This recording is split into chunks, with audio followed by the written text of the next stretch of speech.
right, let's play the video. Let's play some Dungeons and Dragons. Long March, episode 1, coming your way.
Hello everybody and welcome to Encounter Roleplay. My name is Will, I'm a D&D sex icon, and I'm back today with the full cast and crew of the Long March Kingmaker for episode 1 of our new season. So, without any further ado, let us go around the cast and crew. Let's figure out who we are and who we're going to be playing today. Let's start with our Dungeon Master, Encounter Josh. Josh, how you doing, my friend? So hype. That was... I actually get to you guys watching won't understand, but we got to watch all of the stuff that just happened. It's not just stuff that happens for you guys. We got to see the production. So cool. So super dope.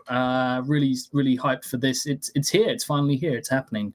Season 3. So looking forward to some of the consequences coming to light of episode 0. Some things happened. There were some donations. It got wild. We'll see where that's gone very soon. But first of all, let's go around and meet the cast and crew. Let's do exactly that. And let's start with Laurelania. Laurelania, how you doing? I'm doing fantastic, and I'm super excited to start episode 1 of season 3 at Long March. I'm going to be playing Sarah. It's a human fighter, and that's all I can remember right now. I am definitely not hungover, and I feel great. Sarah. Good. Yes, that's right. Excellent. We also have Jess with us tonight. Little Cup of Joe. How you doing, Jess? Good. I am great. As noted, I am Jess, or Little Cup of Joe, on Twitter and all the different parts of the internet. I stream, I do art, I DM things, I do a lot of nerdy stuff. And I will be playing Lucy, the human wizard. Thanks so much. We also have with us... Absolutely. We have Tool School with us tonight. Tool School, how you doing, my friend? Hey, I'm doing great. I'm looking forward to getting this started. New characters, new place, new storyline, same crazy, messed up Josh world. It's going to be fabulous. I am playing Calvin, who is our human bard. He's just a good old boy, ready to go down and meet some of these kings and see if we can make one up here or there.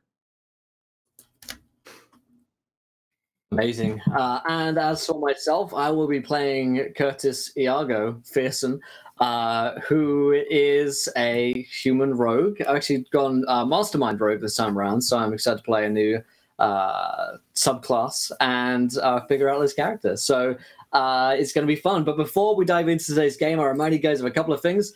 First of which are our sponsors who keep the Season 2 of Encounter Roleplay and indeed the whole show going. As I say, looking for my set of dice. There they are, right in front of me. We are sponsored, of course, by D&Dice.co.uk. Go over to their website and save yourself 5% by using the coupon code Encounter Roleplay on some sexy dice. And of course, our virtual tabletop of choice is Fantasy Grounds. You can go over there and you can use their virtual tabletop for free. You can try it out as a demo, and there's a bunch of cool stuff that you'll be seeing. All of the maps, all of the rolls from today are from Fantasy Grounds. And of course, we are also sponsored by Wayland Games. Jesus Christ, someone was screening my house. WaylandGames.co.uk, where you can save yourself 20% RRP off all of their beautiful miniatures, including Warhammer lines, D&D minis, Magic the Gathering, Star Wars. There's all sorts of things. I'm going to go look at why Sydney is screaming. I instead I'll hand over to Josh to talk through how you can follow, retweet, and donate to a further game. I'm going to take my copy of my White Dwarf. It's in 16 bug kills. Oh yeah, it's all about it. Go get that bug with the White Dwarf. Okay, so while Hey. oh god. So while that happens, while Will battles gloriously, you guys can also battle with each other gloriously in chat for ways to influence the stream. You can donate to give nat 1s, nat 20s, wild magic surges on our fantastic D10,000 table, which is just absolute cacophony of madness. It's everything from minor things like one from last season was the inability to tell a lie quietly. You have to, once you lie, you tell a lie again, but you say it louder and proclaim it to everyone in the room, which is great for roleplay. There's other things like a meteor strike, which was good, and yeah, just a load of crazy stuff. So I mean, it's super exciting. Feel free to donate like that. You can also donate to just make stuff happen. Donation table is all down below on stream. You can find that. You guys can also get involved if you want by retweeting. We have amazing, we have a tweet out there. All you got to do is go find the tweet, retweet, and once you, there we go, there's the tweet right there. All you got to do is retweet that, and once we get to an amount of retweets, which Will is now going to tell you. No, I'm not, but I I can say that it is some number I'll look at in a minute. Yeah, don't worry, the situation has been handled. Okay. Everyone is alive and well, and other than the bug. We have to start off today's game. I believe it's 14 retweets at the moment. Isreeva has given 2 wild magic surges to Calvin, and Ronan Z has given a wild magic surge to each player to kick things off, to make it interesting. So let's do that. But in Fantasy Grounds, it is /die rather than /roll. And you've seen. No, just /die, and it happens. Yeah, and that'll work. It's 1d10. It's ominous. Okay. 1d10,000, that's the one. So, I'll go run Oh, that's down really here in a high. second. Holy shit. 9,826 is the highest number I've rolled for a wild magic surge. I'm terrified. 9826. Oh boy. 4053. Oh boy. Give you 2 seconds. The complete skeleton of a huge red dragon tumbles from the sky. That's yours, Tia. Nice. Please let it be that fucking bitch that burned me. It's not happening. No. That dragon. Fuck that dragon. I hope she's dead. Wow. Amazing. Strong words. Sorry, what was that one, Jess, that you got there? 4053. Any coins that I'm now carrying shrink by 50%? I have tiny money. You have tiny money. Nice. Does that mean it's awesome. worth less? I don't know. So, I may be broke. Okay. so by the first of my 3 is food eaten within 1 mile of this spot gives no nutrition. So it goes along with our whole plagued world again. Oh my god. Wait a minute. Can we hear the music for the stream inside of this? Yes. That is awesome. Oh, I know. the hype. The hype. Sorry, we're all geeking out over this Yeah. new fandangled technology that the kids are using. This is sweet. This is welcome to Fantasy Grounds, everyone, where everything is a fantasy. It is. Oh, I think this is actually Will's server, Yeah, not this is Fantasy this is the Grounds. server stuff. But This is Fantasy so- Grounds. This is cool. so This- cool. Also cool. So I'm so hyped. my second Yeah, one sorry. Oh god. is holy symbols inspire dread in the caster. So that's for me to remember. So I am not a fan of the religion. You are not a fan of the religion. Of any religion. Basically, yeah, holy symbols. So I'm assuming in this world that's any holy symbol, yeah. So I'm not big on that. And then the last one, 2973.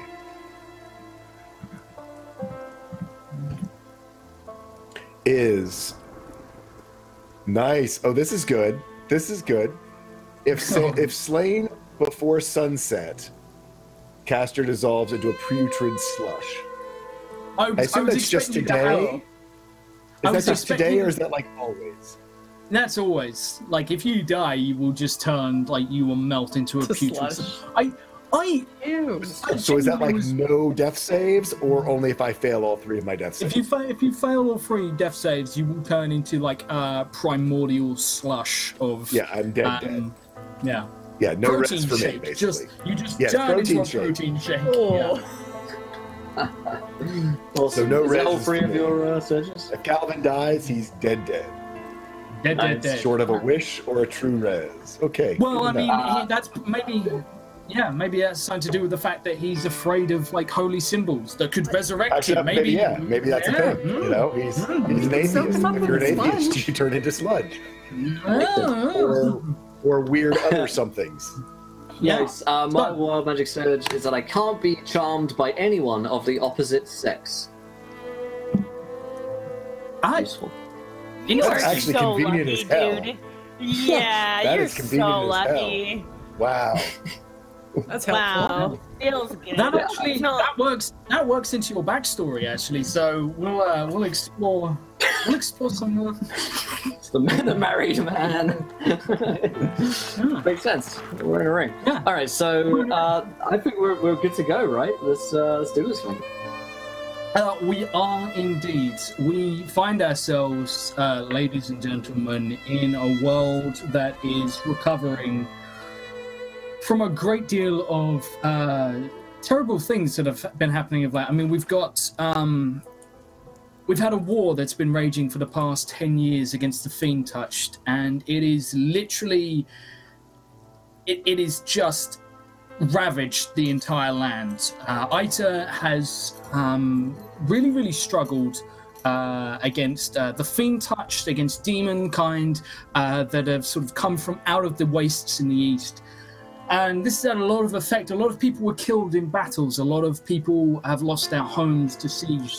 A lot of people have lost loved ones, and everyone's trying to find their place in the world. Now peacetime is upon us. It's been 6 months since the Pentaval 5 returned to the capital of Elysium and declared the war won at their hand. And in the meantime, everyone has been trying to adjust to peace, to the lack of threat, and to find their place in the world. The problem that is on everyone's mind, though, has been the lack of food. Food shortages are becoming the biggest killer in the entire continent. There are kingdoms that are starving. There are households that are, going without food to the point where there are rumors of cannibalism in the less civilized places in the world. Everything is beginning to fray at the edges. In the middle of this mixture, there is a powder keg that has come to be, a organization known as the New Freefields Coalition, the NFFC. During the war, they rose up. They came forth from the Scotsford Forest, a union of druids, wood elves, and farmers from any kingdom, anyone who had nowhere to go, nowhere to turn to. If they had skills in the field, if they knew about sowing land and ploughing and working cattle, anything at all, they had a way. They had a safe haven with the New Freefields Coalition, and the New Freefields Coalition settled in the lower 2/3 of Rivercroft. And they turned to the other forces of the world and they told them that they would not fight, but they would tend the land. With no soldiers around to really be spared to watch over them, they were left to their own devices, and pretty soon food began to flow forth from the territory they had claimed in Rivercroft. And they fed the marching forces and kept food on the plates of the soldiers, and things were good. Things were well. The food made it to the front lines, and people managed to survive, just cling on to what little they had. But now we find ourselves in peacetime, and an ugly question has arisen. The New Freefields Coalition has no claim to the land they are in. It belongs to the kingdom of Rivercroft. They have not shown any hostility, but they have guarded the borders to make sure that no interference from the outside world damages the cropped harvest. And they have assured everyone through messengers and goodwill that they will see to it that no kingdom starves, that they will feed as many as they can. But now we find ourselves with all eyes turning towards them. The Kingdom of Rivercroft has been without a leader for a very long time. The current prince, the Prince Renford, has just returned to his kingdom. He's never stepped foot on his own land as the ruler.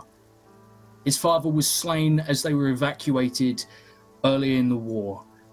So he has remained a prince. He hasn't had his coronation, and he's never been looked to lead. He is young. He is only a teen, and he has no true experience. His coronation is set, and he is hosting a huge festival. Many kingdoms are using it as an excuse to draw attention away from problems, civil disturbances, and the broader picture. And people are attending to escape the misery that is day-to-day life. There are cultural exhibits, there are markets, there are great displays of music and theatre and magic and bravery and retelling of battles, old and new. But on everyone's mind is a question: when the prince is crowned king, what does he plan to do about the lands that have been claimed by a foreign organization? And what does he plan to do with regards to alliances with the rest of the world? Everyone has sent diplomats, but common folk are welcome too. And amongst those, a weird ragtag group of individuals converge just outside the capital of Rivercroft. And we're going to start in the rain. It is hammering it down. It has been raining for nearly a week, seemingly without any relent. It is dreadful and miserable, and there is a storm unlike any has ever seen before. And around this land, it is difficult because there aren't a lot of built-up cities in Rivercroft. Rivercroft is very 14th century England. It's great rolling grass plains and hills. There are copses of trees, forests, that sort of thing, but there isn't really a huge city. There's not a lot of stone. Mostly it is rather underdeveloped in comparison. It's a young kingdom, and it's a small kingdom. And at the moment, it is stretched rather sparse. But atop a hill,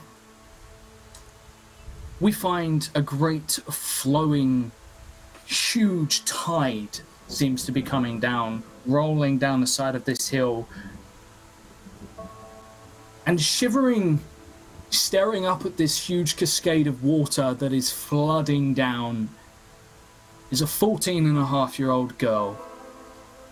A very overweight dwarf, and someone who looks like death. And by looks like death, I mean someone who is the visage of death. A black hooded robe and a large scythe. The three of them stand up to their shins in mud, soaked through and through, not having seen the warmth of a fire in many, many hours, shivering. And the dwarf grumbles to himself. He's holding an umbrella with an axe blade for a handle. He's heavy, plated in armor, and wearing what looks to be a tuxedo jacket that has been custom made to fit over his ridiculous suit of protection, and a small green bow tie attached to the collar. And he sighs deeply, tipping the brim of his bowler hat to let water flow out, and says, I'm going to do it. I'm just going to drown myself. I've decided. I give up. I've had enough now. Well, what you mean that you can't just pray to the gods and get them to turn this bloody rain off? I thought that you could do everything, Howard. I thought that you could do anything you wanted. Make it go away. He sighs and turns to look at Sarah. And let's have a quick description of what Sarah looks like. Sarah is... she's about 5'2". She weighs about 90 pounds, including soaking wet in the rain. She has olive skin and bright green eyes and bright red hair. It's normally very bouncy and curly, but in the rain, she just looks like a sad, wet dog. And she is wearing, I believe, padded armor. Because she can't get any armor built to her size due to her age and being so tiny. Even if it was built for, say, a man her size, it just wouldn't quite fit properly.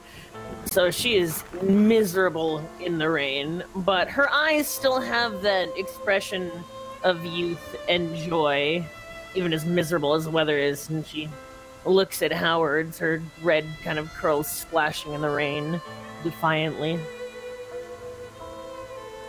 As the water comes rushing down, it looks like he's about to chew you out, and then it hits and splashes up. Howard's tall for a dwarf, at 5 foot, and unlike the 90-pound or the 120-pound, unlike the very underfed, under-muscled girl next to him, he weighs somewhere in the region of 350 pounds.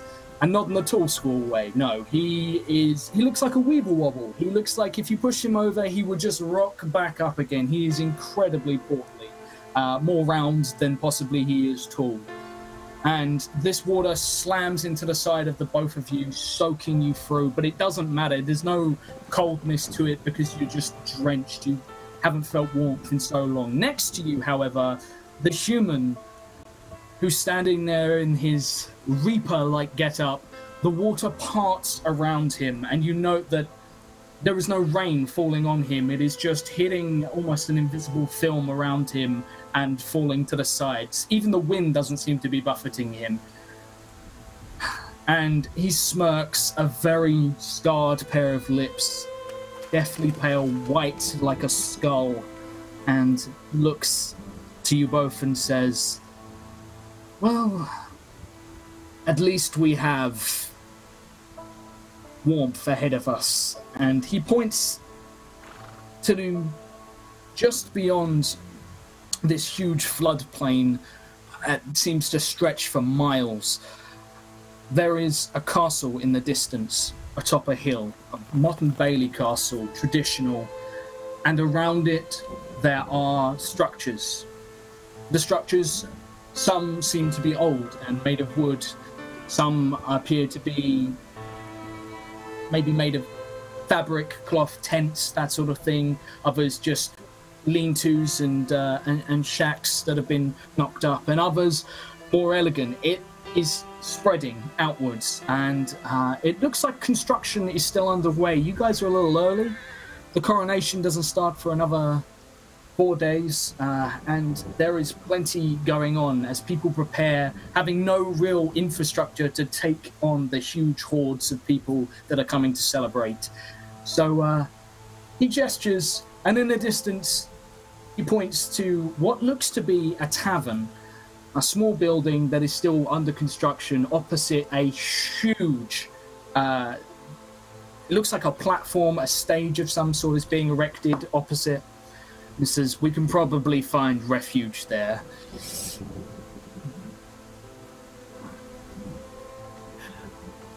Anything's better than staying out here in this rain. He nods, and Howard grumbles, and with the wave of his hand, water in front of you begins to part, giving you more solid ground to step upon. And together they begin to part this floodplain, giving you, I mean, you're still wading through mud, it's unpleasant, but you begin to traipse your way in down a long winding mud road that is almost been washed away, with plants and crops sometimes floating past on nearly 1.5 feet of water. Things have been brighter in the past. But we're going to cut away from that to someone else who is struggling. The struggle is with the wagon. And unfortunately, Calvin, they keep telling you that they're working on it, as the coach driver is currently in the process of trying to take one of the wheels off and put a bigger, heavier wheel with spiked treads onto the side of this wagon.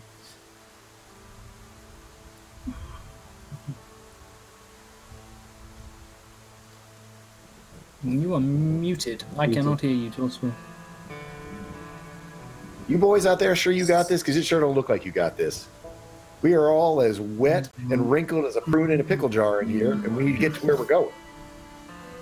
You look up at the canvas, which is proclaimed to be waterproof, but I mean, there's a point where everything is saturated at this point. Any sort of waterproofing oils have just sort of been washed away. It's not stopped in so long, and yes, he looks at you and says, "Look, if you can give me a hand, are you any good with tools or anything like that?" I can sing you a song. Might help a little bit. Actually, tell you what. Well, I reckon here, and I'm not saying that I'm the sharpest sword in the arsenal, but you got to lift up that back corner so you can get that wheel off and the other one on, right? Is that what you're trying to do back there? The dwarf nods. This is Thun. Thun picked you up along the way, along your travels, and offered you transport in exchange for entertainment, for some songs to keep him and the few people he travels with entertained along the way.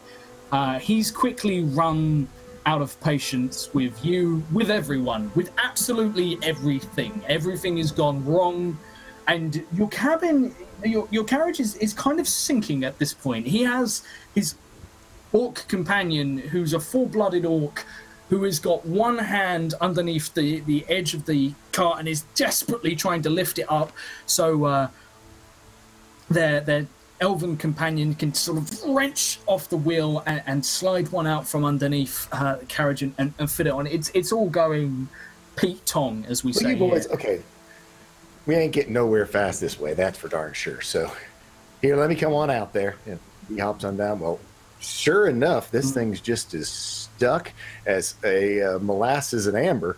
So there ain't no way that we're getting out of here with just muscle work here. So he pulls out off of his back. He has basically what is the equivalent of like a bass lyre, a bandolore, and starts to play it. It's actually fairly fancy, and as anyone with a keen eye would notice, it does not seem to be getting wet as he pulls it out to play. And he begins playing a little song, and he's just like, well, up on in the air, you need to get going. That wagon should be flying away. I'm telling you, we're going. We got to get going because I got a place I got to play. And as he does that, he casts Levitate with his Fulshon Bandlore and levitates the back corner so that they can, of the wagon, so that they're able to get the wheels changed out. So, how does Calvin look as he's playing this? Let's have a visual description of Calvin as he stands in the rain, surrounded by miserable-looking people. He's like what you call a tall glass of water. He is about 6'3", but he's only about $170, so he is on skinnier side. His sort of darker skin, sort of olive complected, but he's got sort of amber eyes and black, the most unruly head of black hair you've ever seen. Even though it is soaking wet, it doesn't like lay down, it just seems to pop up even more. Yeah, he's wearing right now. He is wearing what looks like sort of traveling clothes. I mean, it's kind of on the down low. It's got some color to it. A pair of green pants, sort of a nice sort of brown tunic, big puffy, barred sleeves. And as he stands there in his boots that come way up to his knees, playing his song, he wants to get along, little doggies. Come on, get along. Let's get this wagon a-moving. And as you successfully cast Levitate, the whole wagon shifts slightly. The orc almost loses his footing. The elf who's trying to line up the wheel with these big spikes attached to it tries to slide it in, but unfortunately you shift the whole wagon shifts, and where water has been collecting on the canvas in the wagon in the back, it all shifts and moves and finds a tear, and it pours in a huge concentrated downpour inside the wagon onto someone who is trying to get a little kip. Curtis, you have a very rude awakening as freezing cold water just sloshes down on you and soaks the floor around you. I mean, you haven't been dry in days. It's not pleasant, but it's certainly a wake-up call. What does Curtis look like first thing in the morning? So Curtis would be wearing his like long coat on right now because it's just been raining this whole time. He wears a sort of like a military cut of shirt, more like naval, more of a naval cut than a soldier's cut, I think.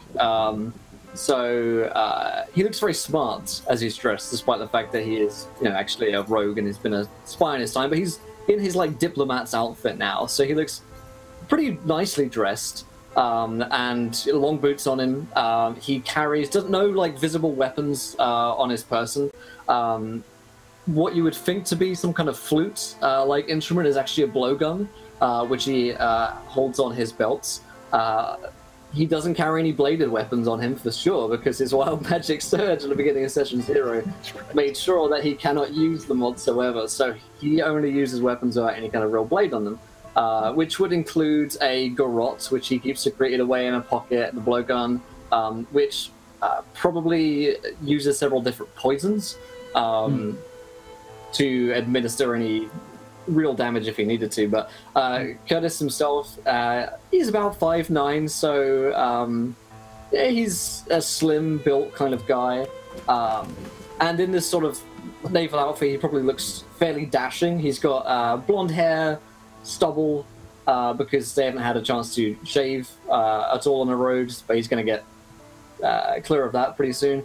And he's got a scar which runs down just from the corner of his lip outwards, like half a Chelsea smile. So he's looks like he's taken a few cuts across his face a few times. But he'll come out, again, 28, 27, so around the same sort of age. And out into the rain, his hair sort of flops all around him. Oh, Calvin, are we any closer to getting on the road? Calvin, as you finish up your song, you see this elf just lean against the side of, essentially fall against the side of the wagon, but he does manage to slot this second wheel onto the axle, and he just collapses exhausted. The orc lets it go, and it sinks slightly, and you see the wheel dig in, but it doesn't sink half as much as the skinnier wheels did, and it looks like you might be underway again. Well, that certainly is going to help us out as we get along here. But, yeah, it's still going to be slow going. These roads here, man, they're like grandmama's porridge after a long sit on the countertop. Right. So, good. The dwarf Curtis doesn't know what that means. Yeah.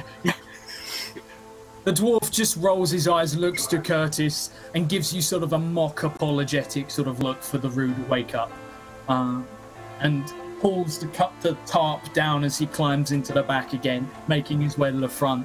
And the two valiant steeds, two very very skinny looking donkeys that are pulling this thing try again to start dragging this thing forward. And it's slow going, but you do feel that horrible sucking sensation as the carriage sort of pulls itself back forward and then back again, and finally rocks itself into some kind of progress, making your way towards smoke that is rising just over the next hill. And it looks like you might actually make it in time after all. Well, look at there. Very concerned about being there on time.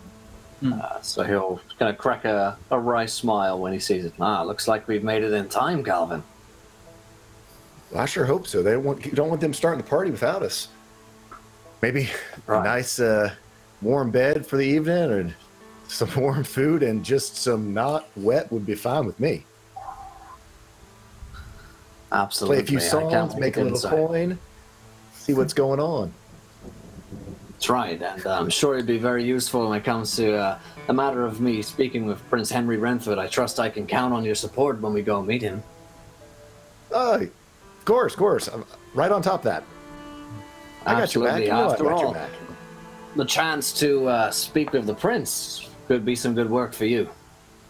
Oh, absolutely.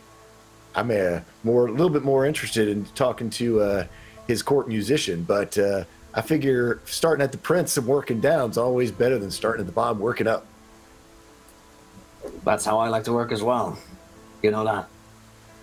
Yeah, that I do. Curtis doesn't realize it's a joke for a second and then nods. Yes. Good one. As you guys... one of these days we are going to get you a sense of humor. But sense of humor. It ain't today. Maybe they'll have one at the market. You never know. But you guys start to make a little progress. And as sort of like you're walking, as you're being pulled along, you see the back flap open up, and a halfling manages to pull himself up into the carriage. He is completely... It looks like he's been swimming. He probably has sort of pretty much near enough been swimming. He's very wild looking, caked in mud, but he has something clutched in his hand which is soaking wet. It looks like fabric at first, and he puts it down, and it's just a bundled mess of almost like wet paper. And then he very carefully begins to open it up and unfold it without trying to damage it too much. And a lot of the color has been damaged, but it is marked at the top, and it says that there is a fair. It appears to be a map of the... Sorry, choking to death for a second. It appears to be a map of the Coronation Fair, of various festivities and events that will be happening over the week-long celebration that has sort of been washed or dropped by someone traveling in. And he sits down and looks at it, studying it very quietly. And as we push on, we have one final individual who is making their way into town, into the great sort of the festival that is being prepared. Someone who has already arrived ahead of time. Lucy, you find yourself standing in front of a partially constructed tavern. Except worryingly, you are told that actually it's done. It is this is as good as it's going to get. It's been constructed, missing one wall on the lower half. The entire entranceway is exposed, giving it like a porch. And you can see that they've been building this for quite some time. This isn't a pop-up sort of shelter that has been created just overnight, like many of the tents you've seen around or anything like that. What you actually see is a really large sort of 2-3-story tavern that has like a beautiful decking area to sit outside and enjoy food, and opposite, just across the terribly constructed muddy road, which is again sort of being washed away, you can see this huge stage. And it seems that people can sit, and instead of building a stage into the tavern or having a place where musicians can perform, there is a massive stage that has been erected opposite. And there is seating that looks like it's sort of been made out of like big stone blocks that have been set up that is just abandoned. No one is going anywhere near it. Everyone is sheltering inside. The tavern is rammed from wall to missing wall. Lucy, how are you enjoying the weather so far? And what does Lucy look like? Does Lucy look like a drowned rat, or has she been able to take shelter while she's been here? She looks a little bit sodden. She has tried to find shelter when and where she can. But she would have fairly thick, kind of curly, dark brown hair that's usually piled up in a bun. It's kind of half fallen out of that at this point. On the left side of her hair is actually white, and she's got spectacles that are just patterned with rain that she kind of is just looking over most of the time rather than through. And her robes, which are generally practical dark green and brown travel robes, are almost black because they're so soaking wet and hanging heavily on her. And she looks to be trying to keep a positive attitude and kind of keep herself smiling in spite of the cold rain, looking for a place to maybe try and get another moment of shelter. You look at the tavern. The tavern looks like it's in a process.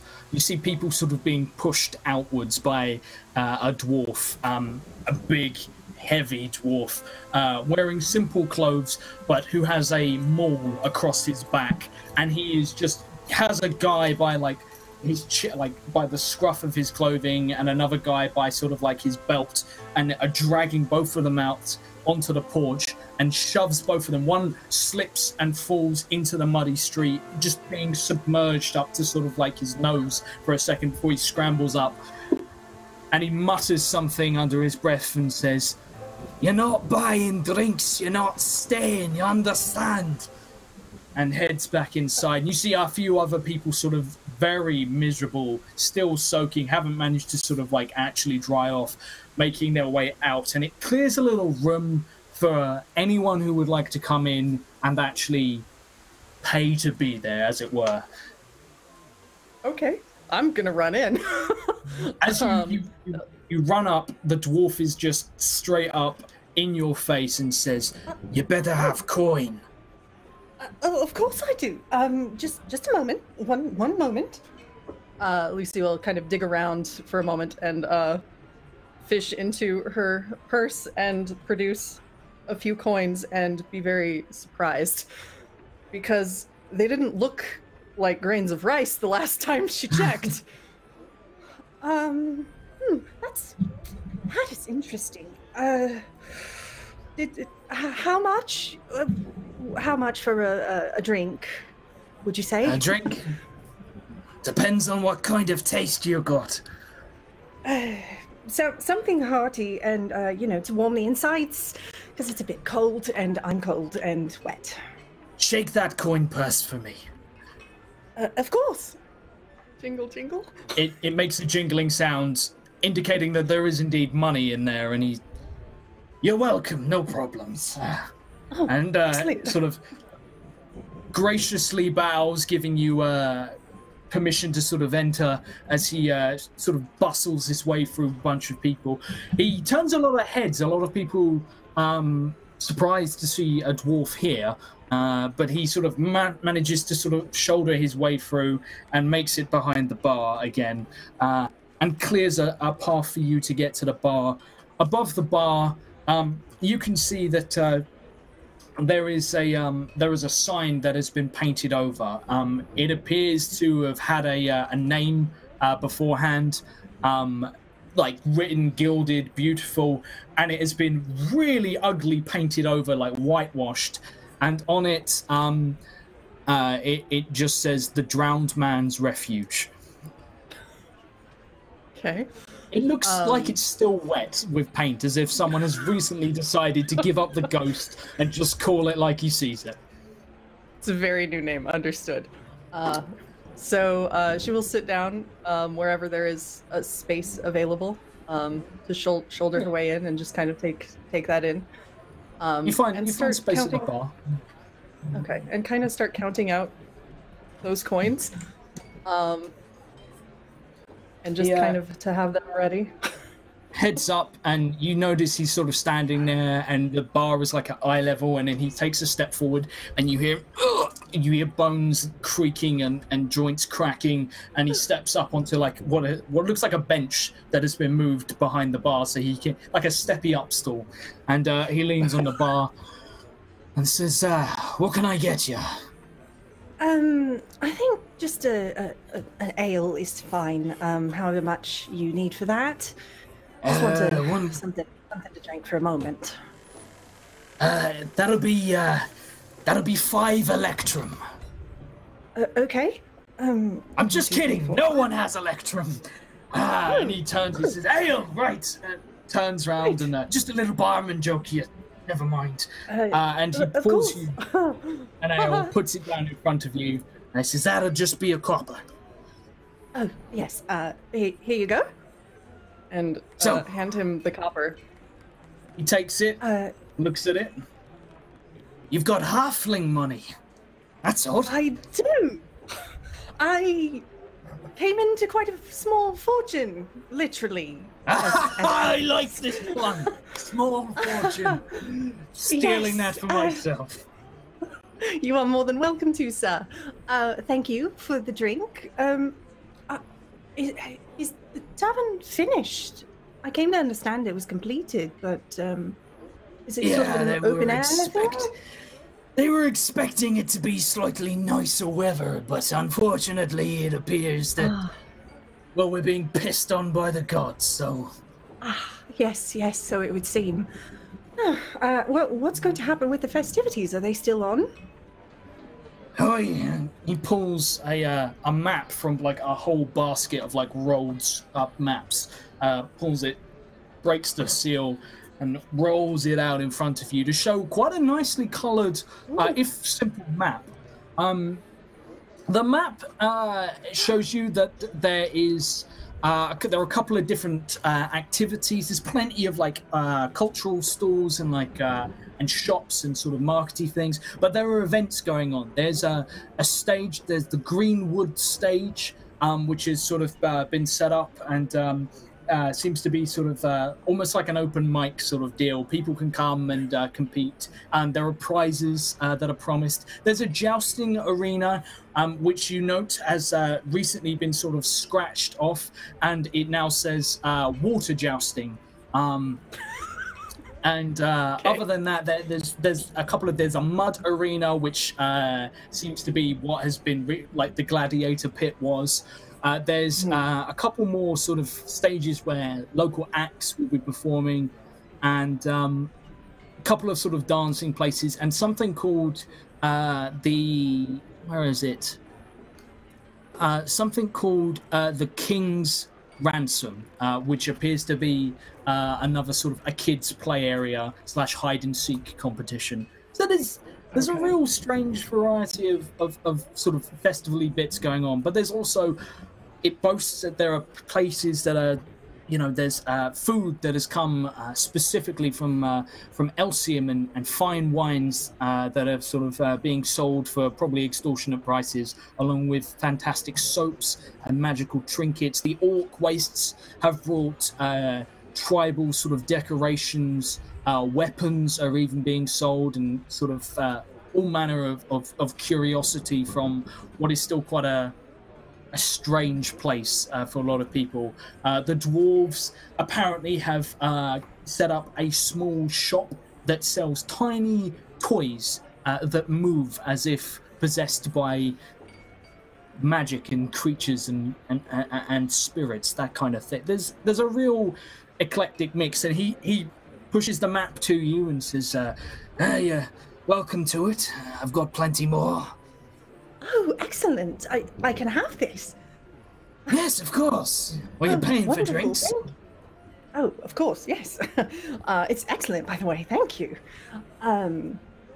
Whether it's excellent or not, she's going to tell him it's excellent. It's pretty good, actually. It's proper dwarven ale, so it's not too bad. It's got, it'll put some hair on your eyeballs, but I mean, you know, it's good. Bit of a kick, I like that. Is there anything you would recommend, particularly, for a first-timer in the area? He looks you up and down and says, I haven't actually had a chance to get out and try stuff myself yet, but, well, there's not much to you, is there? I tell you what. No, Maybe not the gladiator pits or the mud arena, as it's called. Right, I think I would spectate rather than participate in that one for certain. Unless, of course, I wanted to give someone an easy win, I suppose.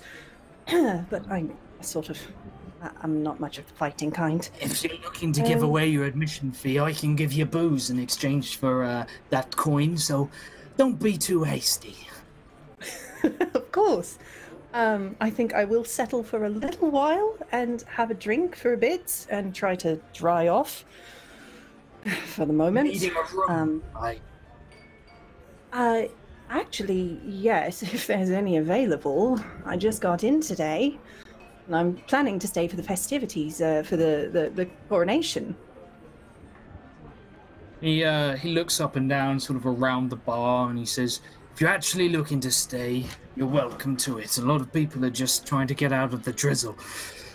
It'll be a gold piece for a couple of nights. Gold piece? Of course. I've got a halfling gold piece for you. He smiles and takes it. And says, well, that'll do.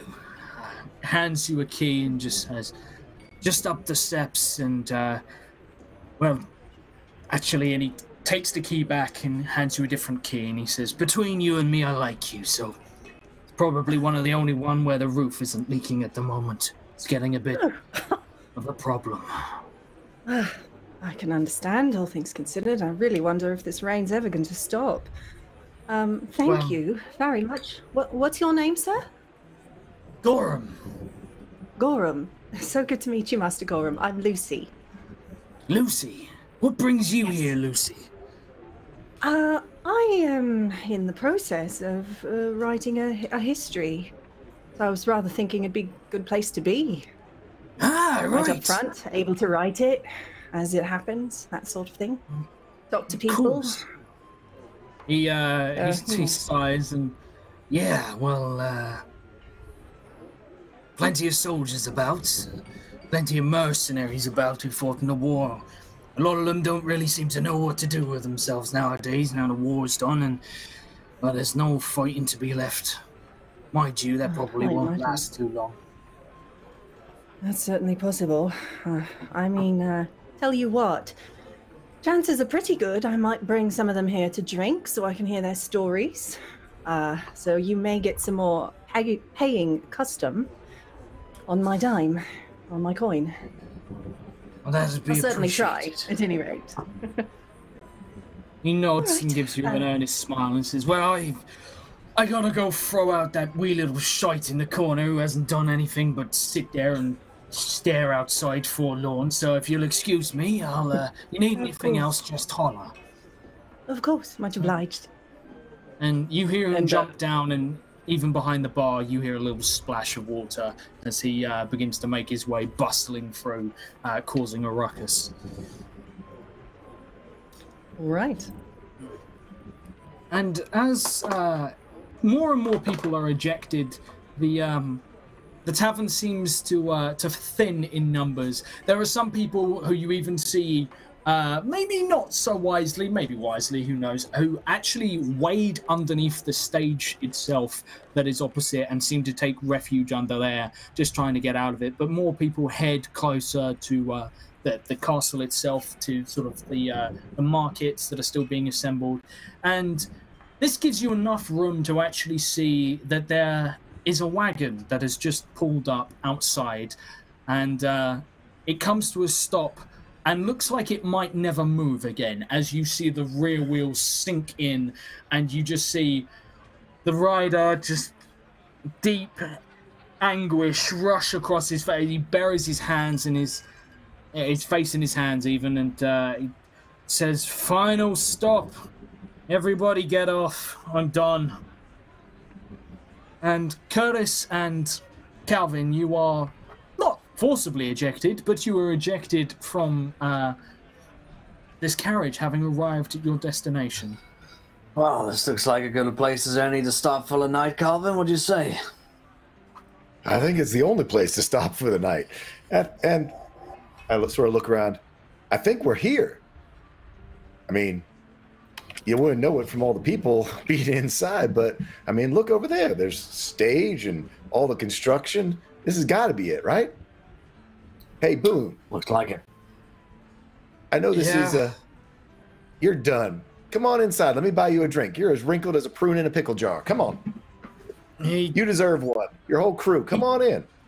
He turns and everything makes like a squelching sound as like he turns and he just looks at you face dour, and he says, "All right, fine," swings his feet off, and he drops off the side and vanishes up to sort of like here in mud, and just oh hell, man! just begins like wading his way towards the steps up onto the bar. The bar just like he's had enough. He's just like, "I'm done." Is it the Vicar and Diddley where she starts walking in, just like sinks all the way in? That gif. He's like I just swear. pulling himself towards. You have had a worse day than a shaved owl bear put in an arena. Come on, let's get in there. He pulls himself in, and you see the orc gets down, grabs the halfling, pulls the halfling sort of up onto his shoulder like some kind of animal, and he certainly looks as furtive as an animal, sort of clinging to this huge hulking orc shoulder, and he begins to sort of wade his way over as well, finding it a lot easier than Boone. And you guys manage to head inside as the elf sort of tries to bring the carriage round the side, and then you hear him sort of, guys, I'm stuck, guys.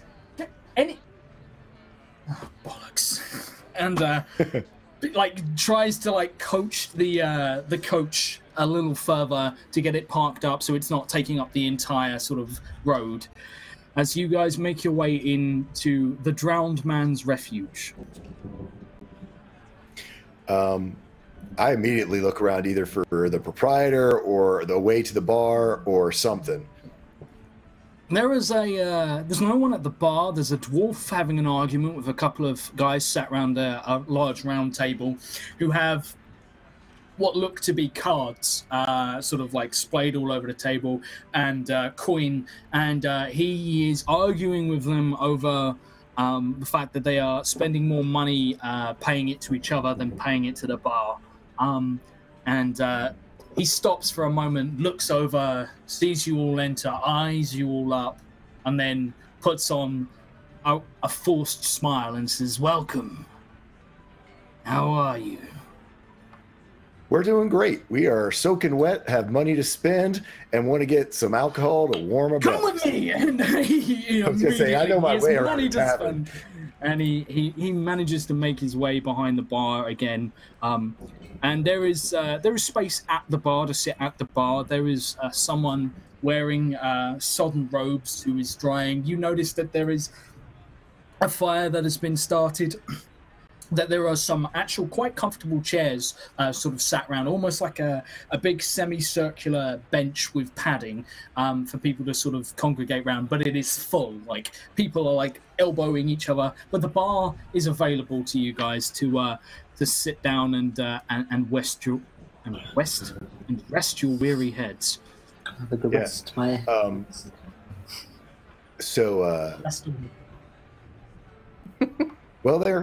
Well, there, friend, I'm looking for either warm or strong, and both if you got it. And enough for all of us. And I'm sort of looking at myself, Boone, the orc, Curtis. I've got some new whiskey. He looks around and he says, "If you got the coin for it, believe me, that shit'll warm ya." I look around everyone. Yeah, we could use it. Whole round will cost you a silver piece, and it's not much. You sure? Yep. No, I put silver down on the table. This is your funeral. Yeah. And he heads over and grabs the lever for like it's like a keg, but it's much smaller. And he grabs it and he pulls, and you hear, ooh. Wait a second. I done heard about that shit. That's the strongest stuff around the whole kingdoms, ain't it? That's out from the Orc Wastes. It's that new fella who opened the bar out there, ain't it?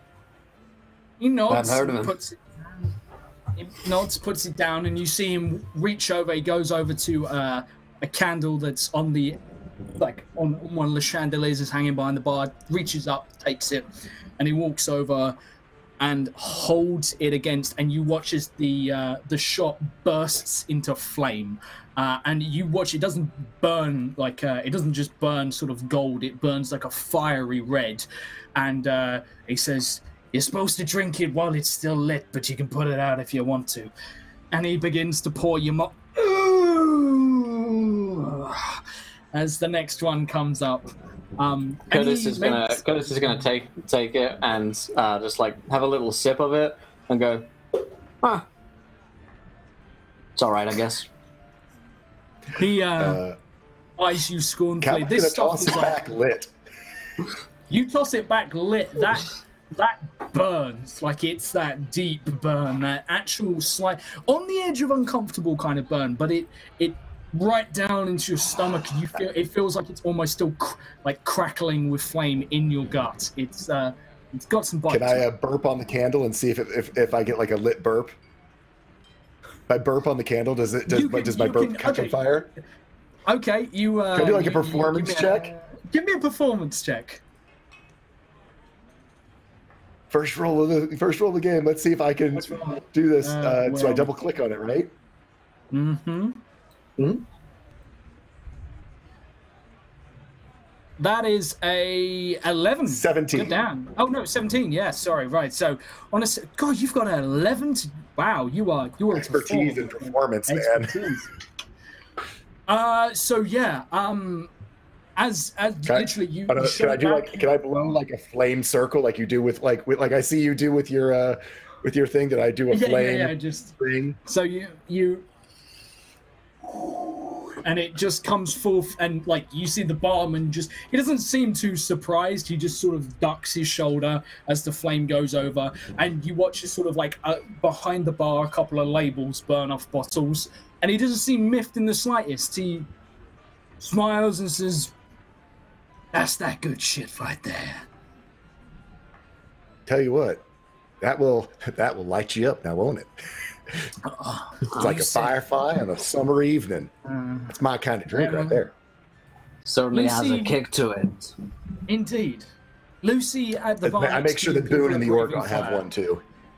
They both take it. You see the Orc literally like chucks it back, has no reaction whatsoever.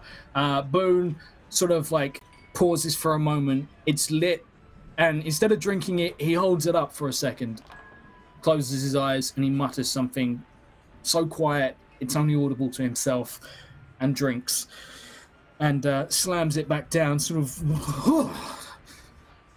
All right, maybe it's not the worst day I've ever had. Lucy, people are breathing fire at the bar next to you. Yeah, that's a spectacle. Lucy's gonna look over. How close was that? Was that like, I better watch my robes close, or that was like one stool over from you. So, but it was projected behind the bar, so it's enough. You felt the warmth on your face. Felt the heat. And felt the heat. Okay. And Gorham looks to you, Lucy, and he says, "I tell you what, you should try a shot of that. You're a historian, right?" Yes, that made quite the interesting sound coming out of the cask. This is that exactly? Tuscan. This is Tuscan finest fire whiskey. Oh, yes, I think I've heard of that. I would like to try that. How much? Some me. I'll get it for a young lady. I think I recognize you. You were last time I saw you. You were stuck in molten cheese or something. What was it? Cement. Yes, that. I'm so glad you remember me. That about me. Was it Iago? Curtis? Curtiago? Whichever one. I'm so sorry. I'm really bad with names. It's he smiles this like really practiced smile, and underneath the smile, his eyes are not smiling. Everything but his eyes smile. And people who know him well, including Calvin, can probably tell that he's, frustrated by that. And he says, Iago is what you can call me. But Curtis will do just fine as well. Yeah, Calvin, on hearing that and hearing her cement up to her neck in cement, I go, why, I'll be. What's it been? Year? Couple years? You were trussed like up, stuck on the side of the road like an earthworm on an anteater. Couldn't go nowhere. Yes, that was me. It's quite the predicament. Yes, it was, and thank you both so much for saving me. I don't know if I've ever properly repaid you for that. It has been some time. Are you here for the coronation?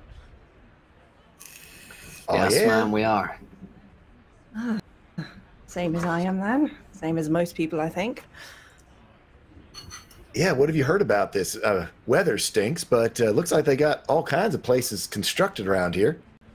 Well, I was given a map by Master Gorham here, and it seems there's things like mud wrestling and water jousting, whatever that is. There's a sort of an open stage kind of affair where you can perform. That sort of thing. That might be of interest to you. You seem to be musical. No, now ain't that something special? Would you like to have a look? Yeah, I'll take a quick look. Was supposed to be on like livestock and the such, but with this water everywhere, they've decided to do them on little rafts. It's mostly for the kids, although I'm sure they'd let some of you lads have a crack at it if you wanted to. I don't think they'll let you fight the kids, but I could be wrong. Looking around the tavern, how are the spirits of the people in the tavern? The people around the fire look jovial, but also irritated by everyone else around the fire, as if they're trying to sort of push, like, people are like sopping wet. The people who are like dry are trying to not get wet by the people who are coming in and like crowding and pressing into them and stuff. I mean, they look okay. There's a couple of what look to be, you'd probably recognize as mercenaries sat around the table gambling, who have a couple of drinks. These were the guys who seem to be in trouble of sorts with the barman. Other than that, a lot of mixed match folk. There are elves who look like they are staying here or have a way of keeping dry if they've just arrived, because they look resplendent. High elves and sun elves who are sort of wearing finery. There are common folk who look like they sort of usually belts with tools and stuff on them, probably local people who've been constructing maybe the stage or erecting sort of the arena for around the mud ring, something like that. There's a real eclectic variety. By the way, Josh, we do have a viewer decision as we come in here. Okay. Sweet. In which case, ladies and gentlemen, I want you guys to pick. Another. Like a Renaissance fair kind of style event that is happening here. Considering it's raining, probably a water sport of some kind that the party can go and get involved in, and there may even be prizes if they do well. It is listed on this map that there are prizes for competing in certain events. Guys, let me know what event what is the medieval water sport happening? What medieval water sport is happening? So I look Am I in the to tavern, or Gorham. are we still outside at this point? Yeah. Oh, go ahead. Sorry. Oh, go ahead. No, I just wanted. Sarah hasn't arrived yet. Okay. Okay. So I look at Gorham and go, what all do you have to, what are you looking to get rid of?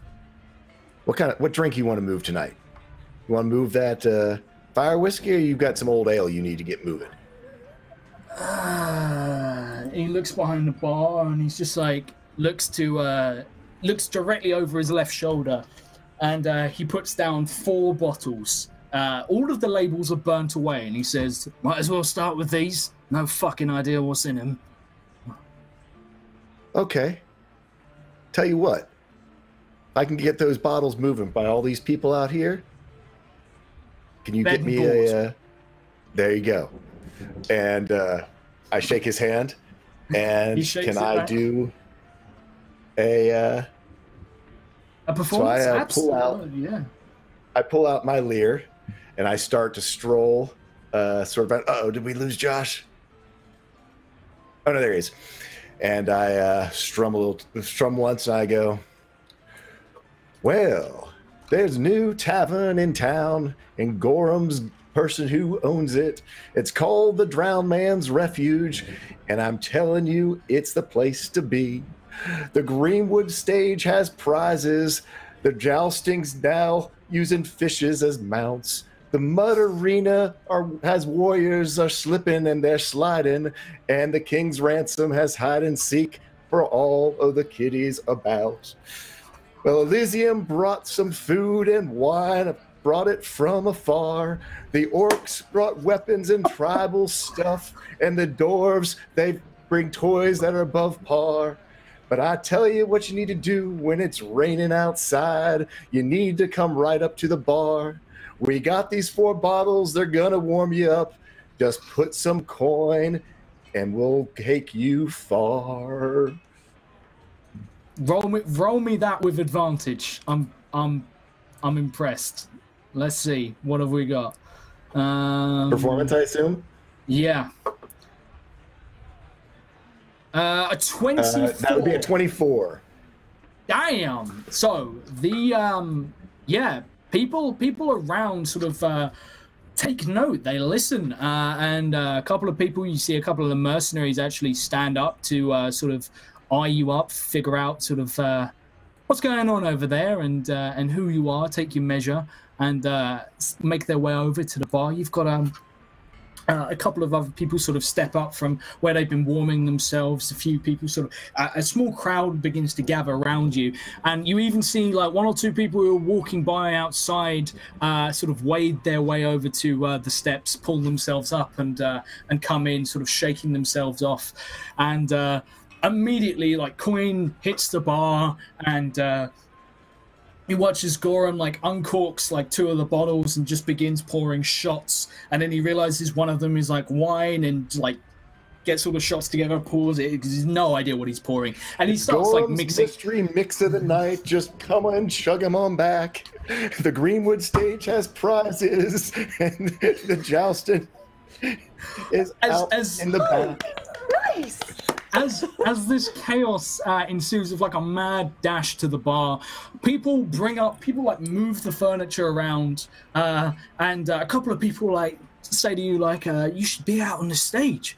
Like, come on, like, shall we? And like a couple of people like jokingly try to like push you towards the stage, which is just being rained upon. A couple of people like pulling you back, like, let's get this man a drink. You appear to have quite a bit of popularity, Calvin. So I basically just go, I think we're going to stay dry today, but I'll keep on singing if you keep on drinking. You know, tip your waitresses. I'll be here all night. As that happens, finally, like a couple of people move back the huge sort of padded pew that is sort of like the semicircle that's around the fireplace, push it back, and they give you sort of a position in front, like directly in front of the fire. Might be a little uncomfortably warm, but you are going to dry off quicker than a thing that Calvin would say. As I'm not going to try and step to Calvin on this. As while Calvin's doing it, whilst they're singing, Curtis will stay sipping the whiskey at the bar and sort of lean over towards the barkeep, Goran. Curtis is a little bit more serious. Grounded He's in work reality. mode.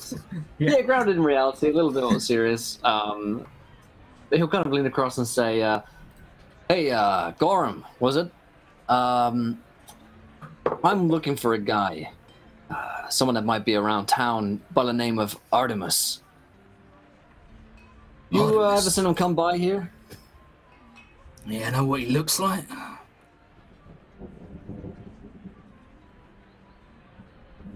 You gonna tell me? No. You don't have a better description than Artemis. I don't know anyone by that name. Artemis Remo. What's your Remo? And I slide some coin across the table. He sort of looks down at it as if like you've just pushed a human head towards him, but he doesn't sort of like push it back. What's your interest in him? My interest is my own. Then again, what does anyone who wishes to speak to a man like Artemis Remo, what might their interest be? He reaches behind the bar and he takes 2 bottles and puts them in front of you. From where you are, you can see that they are completely empty, but he puts them in front of you and takes the coin, giving it sort of the illusion of an actual legitimate transaction. And he nods and says, "You might want to keep that name a little quieter. You see the folks over at the table gambling." I see him.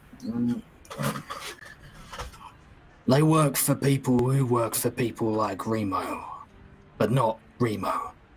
Competitors or whatever. I don't get involved, and I don't kick them out because I know well enough not to. But if you're looking for Remo, you won't find him here. This is their neck of the woods. Apparently there's another tavern that's being set up closer to the castle. It's a bit of a dive, but it's older. You might want to go ask him round there. If not, best I can say is he'll probably make himself seen or not seen at the fair. Almost everyone will. Just find somewhere quiet, keep your eye on all the places where people aren't, and you might see him. It's not much to go on, but I try not to get too involved with folks like him. Bad for business. You don't know what he looks like? I know it's best not to meet him. I've heard he's a short little fucker. And I've heard he's pretty fancy dressed.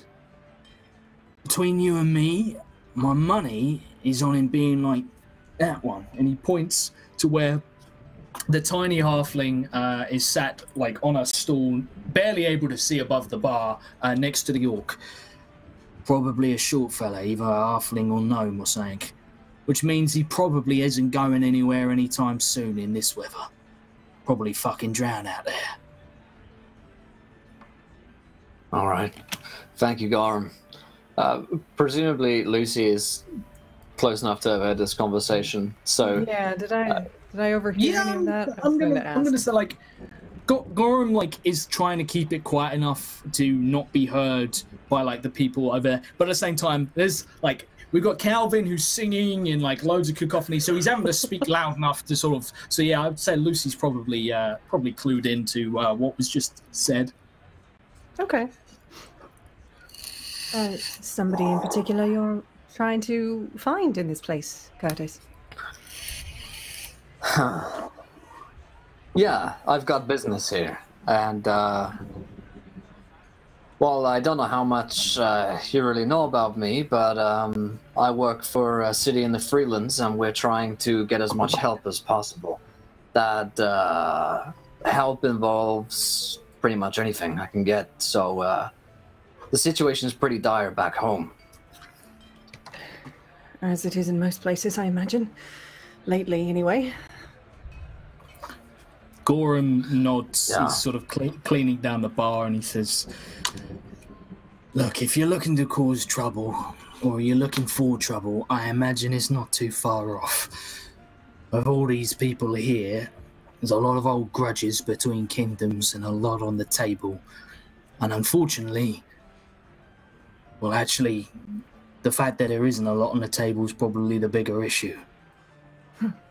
Even I'm looking at my food stores and wondering if I'm going to be able to feed people who pay for bed and board. Of course. He turns to Lucy and says, so what's a young lady like yourself doing in a place like this? You said that you're here for the coronation, but you do have business here, or is it just for fun? Mostly for my own means. I don't remember if I told you the last time we met. I'm trying to write a history for my alma mater, as it were. But I remember now. I figured it's a good Although place Curtis to be. definitely remembered everything about this book because he used it to get information from Lucy before. Of course. So I figured it's a good enough place to be, just to kind of see what happens and be there to write it as it happens. Purely personal matters for me, Absolutely. I'm afraid. Ah, of course. Another whiskey for Lucy here. And Curtis is going to start plying her for information by plying her with whiskey. So the next whiskey... try to drink it. The next whiskey comes up and he takes sort of 3 copper pieces off you for the whiskey and lights it on fire, and he gives Curtis like a wry smile, gets distracted by the orc who's demanding food, and goes to sort of bring out what little there is.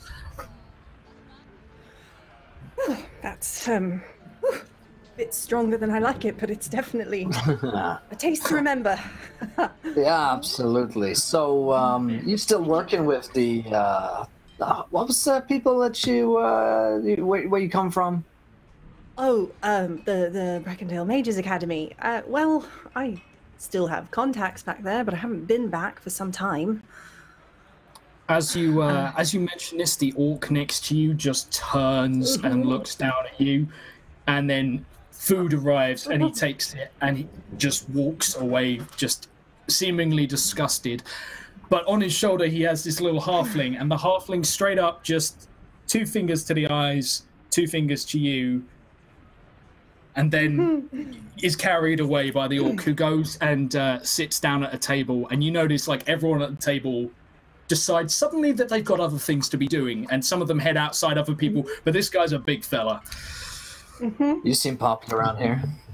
That is the reason why I'm mostly not going to mention that ever again. People are not fond of my homeland here, and I can't say that I blame them. Anyway, so you're looking for an Artemis person, and it seems like your friend Calvin has gone off and made himself quite the star already. That's Is what he Calvin does around? best. As Calvin, you are playing, and sort of like people are paying. People are not just paying for drinks. People are paying you. I'm gonna just have a roll. Let me have my first roll. I'm super excited. So I'm gonna roll. Let's see how much you've made so far. You've made 3 gold pieces. Not like a fortune, but like most of it's in smaller bits and chit and change. Have sort of been chucked your way, and sort of drinks are already starting to pay for themselves as someone comes up and puts another... You are muted again, my friend. You are muted. Yeah, I just keep on singing. I keep polishing it. Gorham's Place is the drowned man's refuge, and the Greenwood stage has prizes. The jousting arena has fishes as mounts, and the mud pit warriors are sliding. Elysium bought that food and wine. Yeah, just keep on going.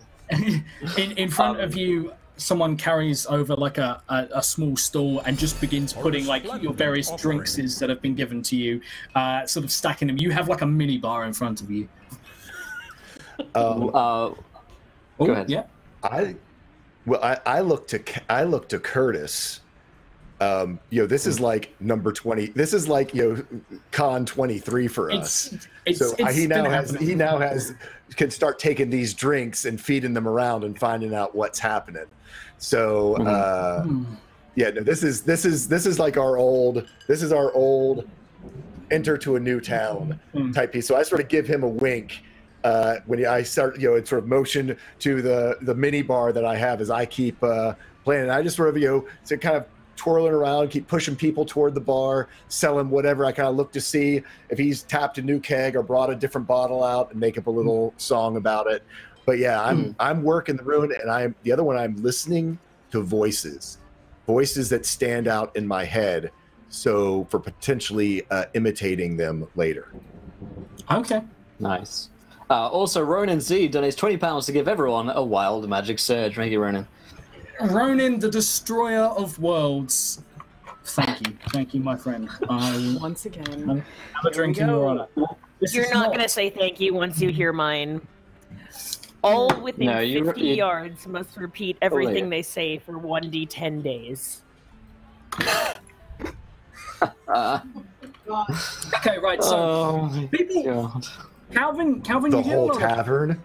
You're getting a lot of practice. Now, just Calvin, the same chorus over and over. It is. Calvin, they just keep singing my song. Calvin, you're getting a lot of practice sort of hearing, because everyone is just so damn loud and the thunderstorm really picks up that everyone's having to now pretty much shout and repeat, just like, did you hear? Did you hear about such? And it's getting a bit of a cacophony, but did you hear that? That was so cool. Okay, what is it? Dying. What is it? Yeah, It's dude. mine. Yeah, dude. Tell me, That's tell me. yours. Oh no! Oh no! Tell me what it is. Ronan, When the Caster destroyer of Next everything. enters a town, it secedes from the kingdom. Oh my god! Okay, all your notes, just pick them up and No. Amazing. Okay. Thanks, Ronan. Thanks for that, buddy. Thanks for the Ronan. cheer. Unintentional fan, and Mondstadt makes sense to attack the tavern. Thank you, my friend. Appreciate it. My wild magic surge is that I appear to have been burnt beyond recognition. Can I have this be something that isn't yet visible on Curtis? Yeah, so absolutely. maybe he's actually been burned. You don't have to say horribly anything on right his- now. It Yeah. will come out at some point. We'll discover.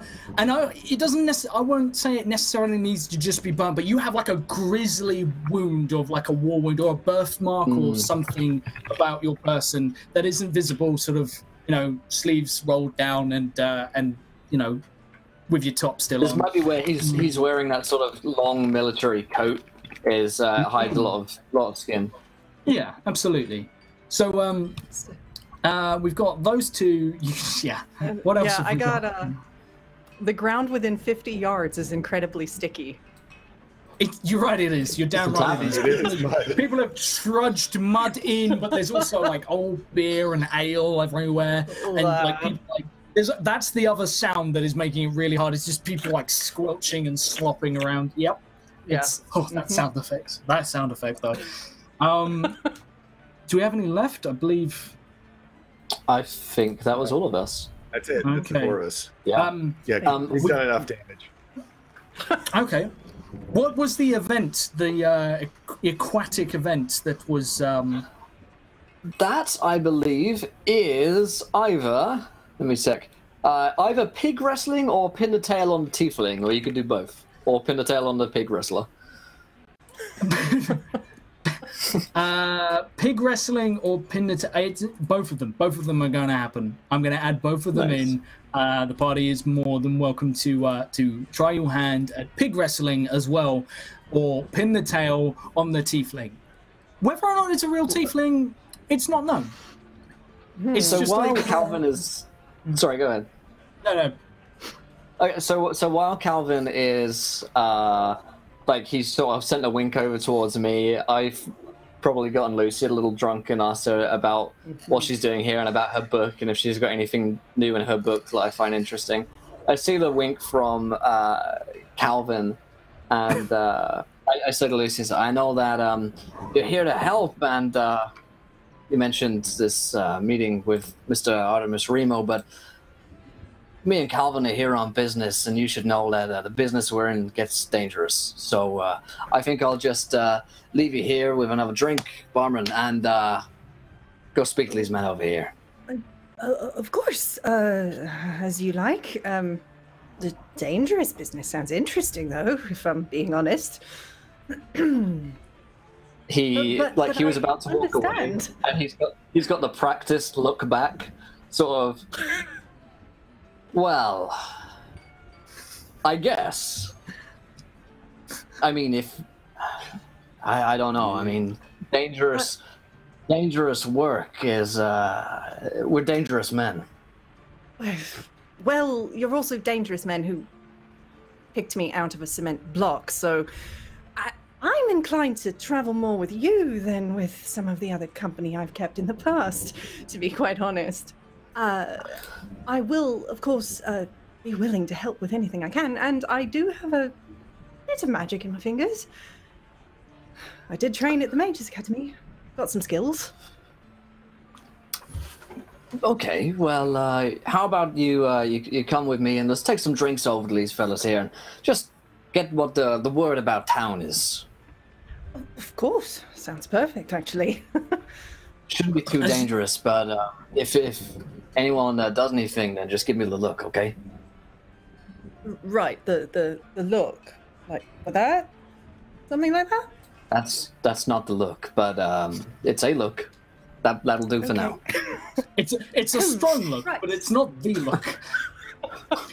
It's a look. So you guys gather up like a platter of drinks and bits and pieces to turn and head over to a group, and you find that there are 3 individuals who are standing. You will also see this, Calvin. They're standing on the porch. They're an odd-looking trio. There is what looks to be the Grim Reaper with scythe and everything. Underneath his hood is a pale white-skinned face and sort of looks like very short blonde hair. He is standing next to a dwarf who is comically proportioned in size. He is sort of tall and thin, whereas the dwarf is short and very rotund, and is in the process of shaking out an umbrella, which closes to form up to be sort of an axe that has an umbrella sort of built into the handle. And finally, there is standing next to him a human, a 14-year-old girl, or 14 and a half, sorry, before I get beaten up, who are all standing there. They've just come in, and a lot of people have sort of averted their conversations to look at quite heavily armed and heavily armored individuals who have just sort of entered the tavern. And Howard looks around, sighs, and just barges over towards, like, pushing people aside over towards the bar. Okay. I kind of give Curtis the nod at the 3 drinks that are on my little plate, and at those it's like, see what their deal is. Yeah, absolutely. He's gonna like swerve expertly away from his like one destination where he's walking with Lucy, and just kind of swerve towards these 3 newcomers. Hi there. Can I get you a drink? I The would love dwarf a drink. looks I go you to up reach and out for it down. before Howard tries to stop me. I slip it to her as nimbly as possible. See the smile on her face. Howard just breaks into a practiced grin and says, "Fantastic. She's your problem now," and walks around you and leaves you standing with this 14-year-old who you've just handed something that is oddly green. Don't know why. It's green. It's in what kind of looks like a martini glass, but is made of wood. It smells vaguely of peppermint, but I mean, it smells almost chemical as well. The other one steps in, is bone dry. It hasn't been rained on at all, despite coming in for the deluge, and it just has like mud up to his knees. And he with a flick of his wrist, he waves his hand, and you watch as his robes clean themselves as sort of the mud comes off and sort of like pools across the floor, displaying some magical practice. Ooh, prestidigitation? He nods and smiles, pulling out a what looks to be a whiskey flask, gets a dagger-eyed look from the barman and rolls his eyes, puts it away. Don't worry, the drinks here are quite good. What? Did you just give that girl a drink? Looking to Curtis a bit reproachfully. I'm old enough to drink. Well, of course. I'm old enough to She fight, looks- so I'm old enough to drink.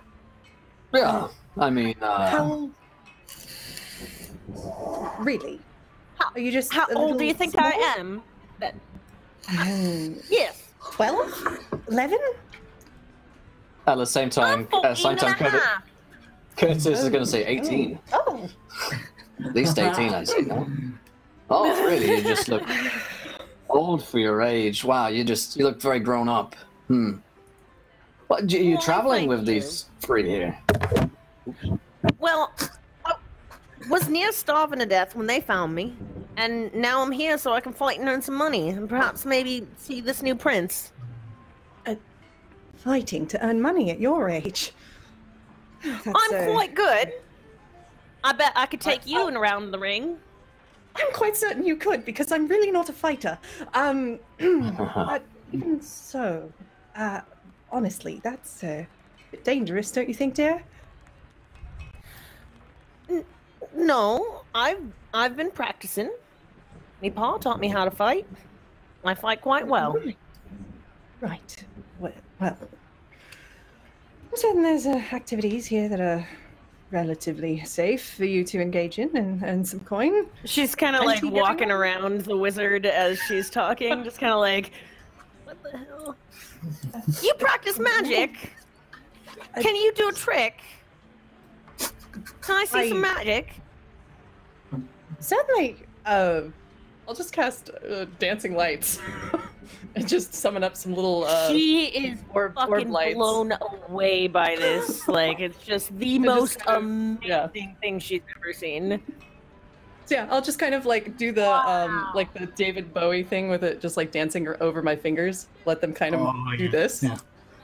Sort of like Yeah, doing the whole. they're just kind of dancing around. You can really do magic. Indeed, I can. That's amazing. A few tricks or two. Her two companions just leave her to be entertained, sit at the bar, and begin to like demand a wine list. Which the Goram just looks at them like, here's some, like, it's on the shelf. What we've got is what we've got. And they select a bottle, have it brought over, and produce sort of like custom goblets that they've got in their bags, place them down. You watch as the dwarf sort of like tucks in a napkin and orders some food that they don't have, and then finally finds something that they do have. But they leave her entirely with you guys, just like, she's your problem now, we're done. Yeah, I was going to say, Sarah, was that your name? Who are these two that you've been traveling with? They seem a little bit your elders. Is that your pa there that you said? Well, that's Allard and Goddard, and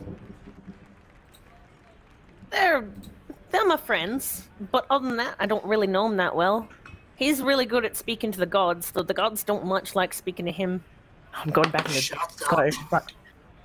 Isn't that always the way? Says the dwarf. You're just getting And, mean and tired. And what dwarf might be nods. your business? What might be your business here, Sarah? Just come to see the coronation. Have you been sent by any lord or lady? You look like you might be a diplomat of some kind. No. Yeah, Lucy's giving him this look like, are you for real? The dwarf Curtis gives her the look. Sarah is incredibly bashful at this. The most she's talked to another human since the dark times. I came here to fight so that I could try and earn some money, and just so I could live. I've always wanted to see a coronation. I heard it's supposed to be a fanciful affair. I hear it is. I hear it is. Well, I trust that your sword arm be strong, Sarah, if you do enter the field of battle. But you should know there are people out there who would hire people like yourselves for sword work, mercenaries and the like. Some of them good, some of them not. Some of the gents here in the bar, if they ask you, I would suggest you stay with your two friends there. They're not the nicest kinds. Well, I think they've had a bit enough of me. The dwarf turns and looks at Curtis, sort of gives him an appraising look. Are you hiring? Maybe I am. What's it to you? I have baggage I'm looking to offload. Talk about the girl. She's worth something in a fight. If you can keep her on her feet. All right, so can she swing a sword? Just because you healed me one time. One time! She broke I told both you I her didn't arms need it. and was drowning. Well, She's everybody's worth more than drowning in she this looks. weather. He turns. A mage. Interesting. Yes. Is that a problem? She's a wizard. She can do real magic, unlike you. He Oh dear. seems to just ignore the teen and says, brings you out of your tower. Well, writing mostly. Just writing a book. It's sort of a mage thing. We do that sometimes. You're a long way from home. Yes. The accent betrays you. Oh dear. Yeah. You may have You a won't point there. see any hostility from me or this one. And he points to the human in the cowl who's drinking quietly at the bar. He's from your neck of the woods as well. Not that there are many woods in Breckendale. That's true. So, well, are you traveling together or?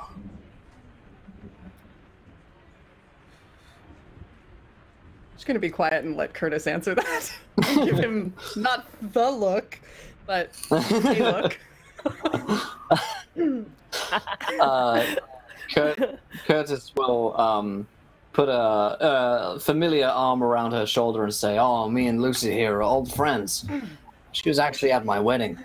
But I'm more interested in this talk of the young girl, Sarah. You're married. What's her heart? What? No. Certainly I am. Not to Don't feel Lucy. anything on your hand. Right. Well, is this one? That's right, my wife's back at home in the Freelands, so I haven't seen her for a few years now. A lot of faces very far from home. What about That's your right. friend over there? Oh, The one Calvin, playing. why, he's the finest bard you'll ever come across. He's just here to sing, and I'm just here to listen. But I'm interested in hiring. Looking for people with a good heart. Seems like this one here. She does. Sarah brightens up. I can fight for you. I promise. If you just give me a chance, I can show you. I'm How would devilishly you good mount with a shot? sword. Howard just sinks his hands into his head, just like, she's not entirely wrong. And she's not a bad shot either. She's also still just a girl. Times are hard. That's true. Is there anywhere in this tavern that has like an axe throwing type thing?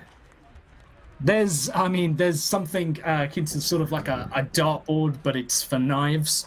I'm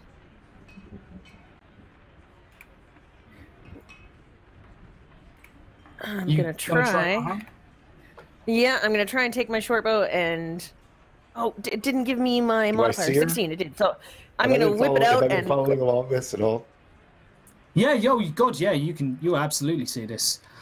On Okay. Go on. I start doing a sort of an intro, sort of a chords on mine, sort of like A a stinger. and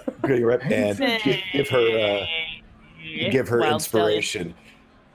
Okay. Now, the little girl's gonna shoot a son, and she's gonna do it great. You got this, little one. So show us what it takes. That you got what it takes, and give her Give me, inspiration. what's the So you have a inspiration D8. die you got? D8. A damn. D8. Okay, You give got me a 16, second. give me a D8. This is so cool. Yeah, you actually get to roll a proper die. Oh, why did it- Oh, You 'cause had still got any the modifiers? plus- Okay. You still got the modifier on. So that is altogether that's a So 20. it's 20. On a 20, on a dirty 20, you shoot one shot before like anyone. You see people go for their weapons when you draw your weapon, and you see Howard just at the bar. Like her two traveling companions just seem very much tired. But yeah, like. You draw your bow, you shoot, and you shoot true, and you nail dead center of this board, knocking one of the knives sort of out of place, and it tumbling to the ground. She does appear to have some talent with a bow. Let's and hear also, it from my ringers. Gonna win it all. She's gonna pin that tail on the pig and the tiefling at the ball. as you strum out a little sort of number there, and people sort of rejoice and raise drinks. A couple of people sort of come over to sort of like pat Sarah on the shoulder quite aggressively, a little drunkenly. And Howard just says, "There you are. She can shoot." Well, I'm convinced. All right. As am I. How much to take her off your hands? In my service, she'll be well looked after. She'll be fed What are and you here protected for? as best as anyone can be. Oh, business. He shakes his head. Business isn't going to cut it. What are you here for? Are you doing knife work? Are you a spy? Are you a diplomat? Now, if I was a spy, would I tell you? No, I'm a diplomat. Spy it is. Looks at Sarah, two fingers, points at him. Watch him.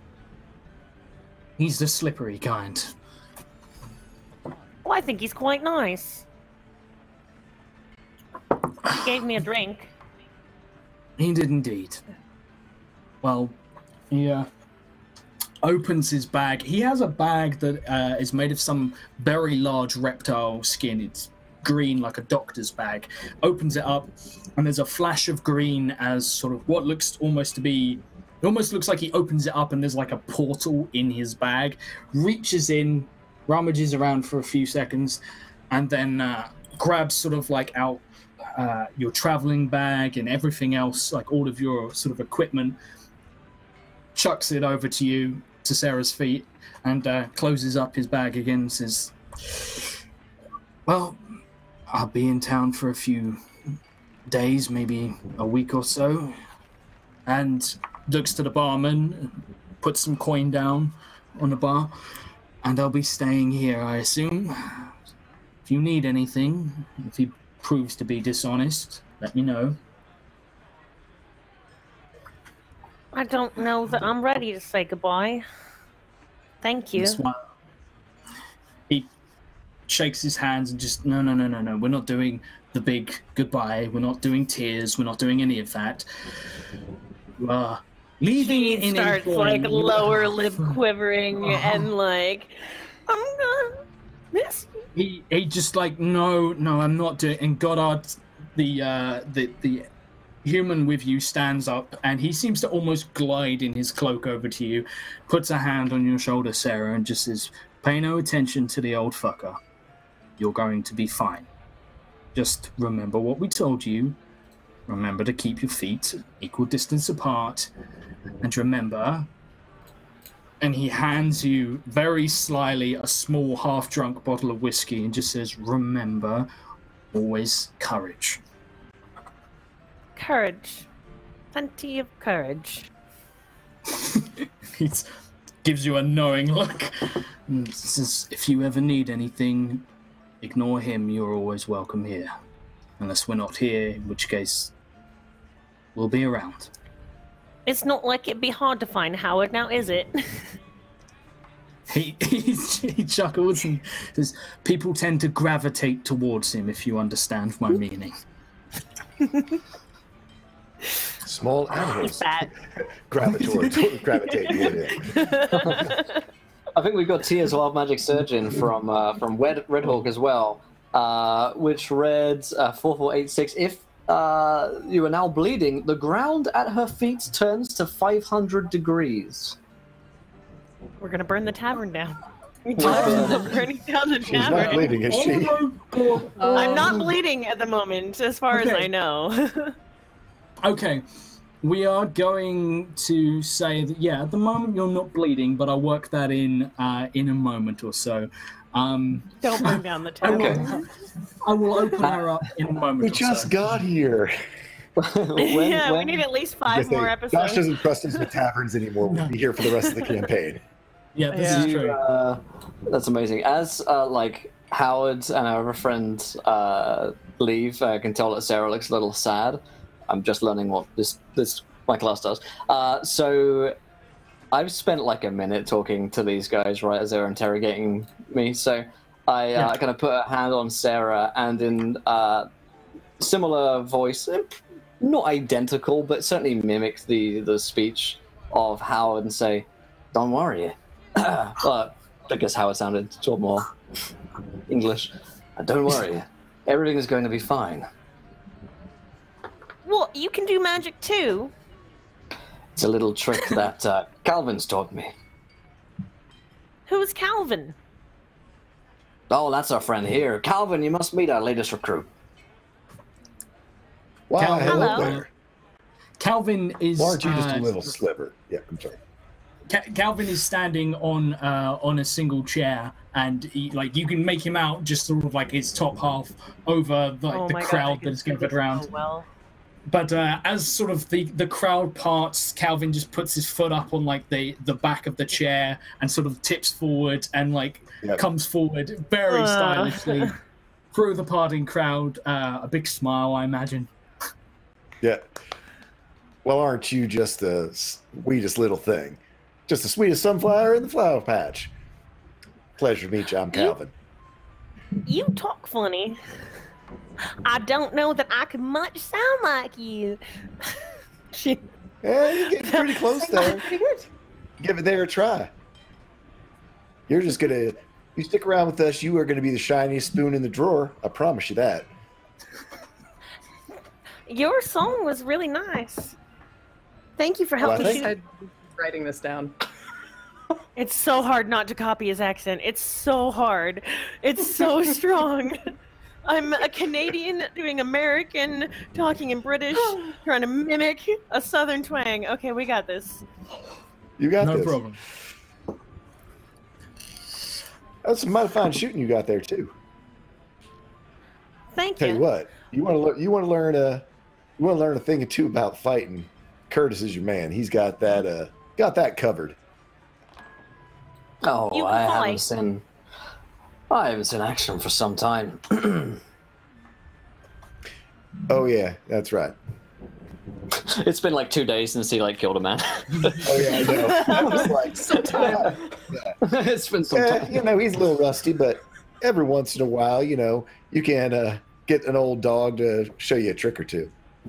Yeah, if you stick around, then you'll learn a thing or two, I'm sure.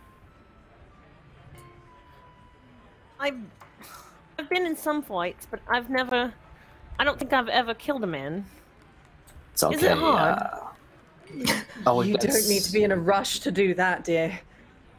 Trust me, it I gets feel like easier. it's the only way I'm going to get my name known, is if I get out there and I do something that's meaningful. If I am like Gavin Fjordhammer, And I go out and I slay everything that is evil. That's more of a myth than anything, Sarah. The Gavin Fjordhammers Gavin of this is not world. a myth. He's Long real. gone. I seen him once. Now, Well, lady, I can tell you, I know at least 10 different songs, and everyone's a taller tale than the last about that Gavin Fjordhammer man. But She is pissed. Like, she looks at you like you just told her that Santa isn't real. yeah, but Uh-oh. every story's got some truth to it. What you got to do is pick and choose the parts that you want to make yourself be the most like. So I'll start singing you some of them songs. You decide who you want to be. But I tell you, this world ain't about being somebody else. What you want to do is go make a name for yourself. You want people to be singing songs about Sarah. Now, what's your last name? What shall we call you? Sarah? Sarah the Slayer. Yes. Sarah the Slayer. Now, Sarah the Slayer got her start in the rain in a tavern at the coronation of the king. Nice start to it. We'll keep working on that. I think it's got quite a ring to it. In the meantime, Sarah, see, I haven't hired you for any reason, but there is something I need from you. I'm going to need you to look a little bit more like a bodyguard. I'm a diplomat here, you see, and every diplomat needs his entourage. I've got my court magician, I've got my bard, and of course I now have my bodyguard. So, and Curtis all says this as if this has been, like, previously, like, confirmed with Lucy or anything like that. Yeah. But he says it very confidently. And so we're just going to need to touch you up a little bit, if that's okay. Oh, that sounded weird. We're just going to need to... I didn't mean that to go on that weird. We're just going to need to touch up... I meant to say touch up your appearance. We're going to need to touch up your appearance a little bit. Take a couple of the stage inches of... makeup to get you through. That's right. It's kind of like a good game of pretend. I have a disguise kit, which I'll use on her to, like, you know, like, clean her up a little bit, make her look a little bit less like a wastrel. Should we paint some musculature on her, too? I'm a lot stronger than I was. She's one of them wiry fighter types, I can tell you. It's fine. Just make sure I the bet I bow could is take prominent you. enough. It's just everything like. I kind of "Let me stand in." there as he, like, mom style freaking uses his disguise kit on me. Mom spit. Like, licks his thumb. Yeah, exactly. I kind of look at Curtis. I'm like, you sure you want to be doing that right here? Yeah, we'll probably, You like, mean go you're to a our room. diplomat? Yeah. It's like, you're right, people might talk. Let me take her to my room. I take her to our communal room. God damn it, why do you have to be 14 and everything sounds weird? I'm trying to capture the youthful joy of humans in roleplay. Do not take this from me. I'm not trying to.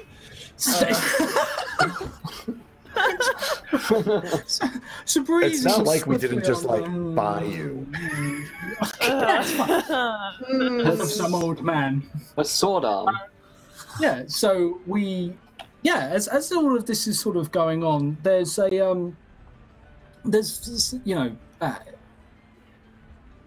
quiet sort of descends over the tavern as Calvin stopped playing. People sort of go back to being cold and shivering, but there's a lot, like, the spirit is lifted, like people are more talkative and it's a little hard to hear, but as you guys sort of like I presume sort of like head back over to the bar, Gorham sort of is sort of in the process of pouring a whole tray of drinks and handing them over to someone, and he gives Calvin an earnest smile, like a very thankful smile, and says here, and he hands over 2 keys and he says, they're not much, but they're big rooms and there's a couple of beds in them. You won't be disturbed. Right at the top. I appreciate it. We'll keep you going for the night, and we're here for town till the coronation's through, so we're gonna make you the place to be. Maybe if this weather breaks, we'll break in that patio right out there. He nods and says, I want to see you center stage, and I want to see as many punters in this tavern as physically possible, wall to wall. But we'll get to that once you've rested. You've had a long journey, the lot of you, so I'll let you retire for the... What the fuck? And he looks over your shoulder, and you see, like, behind you, there's a lot of eyes turning to the steps and basically dragging himself up the steps. There is a man who is caked in mud. Some of that mud, though, is tinged red. He's scrawny. He has a bow which is completely ruined sort of across his back. He has a quiver that has no arrows left in it. He has a sheath on his hip, but there's nothing in it. And he is barely, like, he's holding onto like the banister that sort of rings around the patio, not yet out of the rain. And he just keels forward and slumps on the floor, coughing. And immediately, like, people sort of like, there's a lot of talk, but no one like rushes forth to help him. You see the mercenaries who are gambling don't pay him much attention. They're staring at him, but no one gets up and rushes to his aid. Calvin, I mean, if I look over my shoulder, I'll head that way. Yeah, Likewise. Lucy's Yeah, gonna run over there as well. Yeah, catching Curtis's eye, going, yeah, the dead man, the guy who's dying might have a story to tell. As you sort of get over to him, sort of like he's laying on his side, and he looks like he's really struggling to breathe. As he's sort of like, I look to Please. Curtis and basically give him a nod that I want him to make a distraction, as I'm going to cast Cure Wounds on this guy, but I don't want people to see me do it.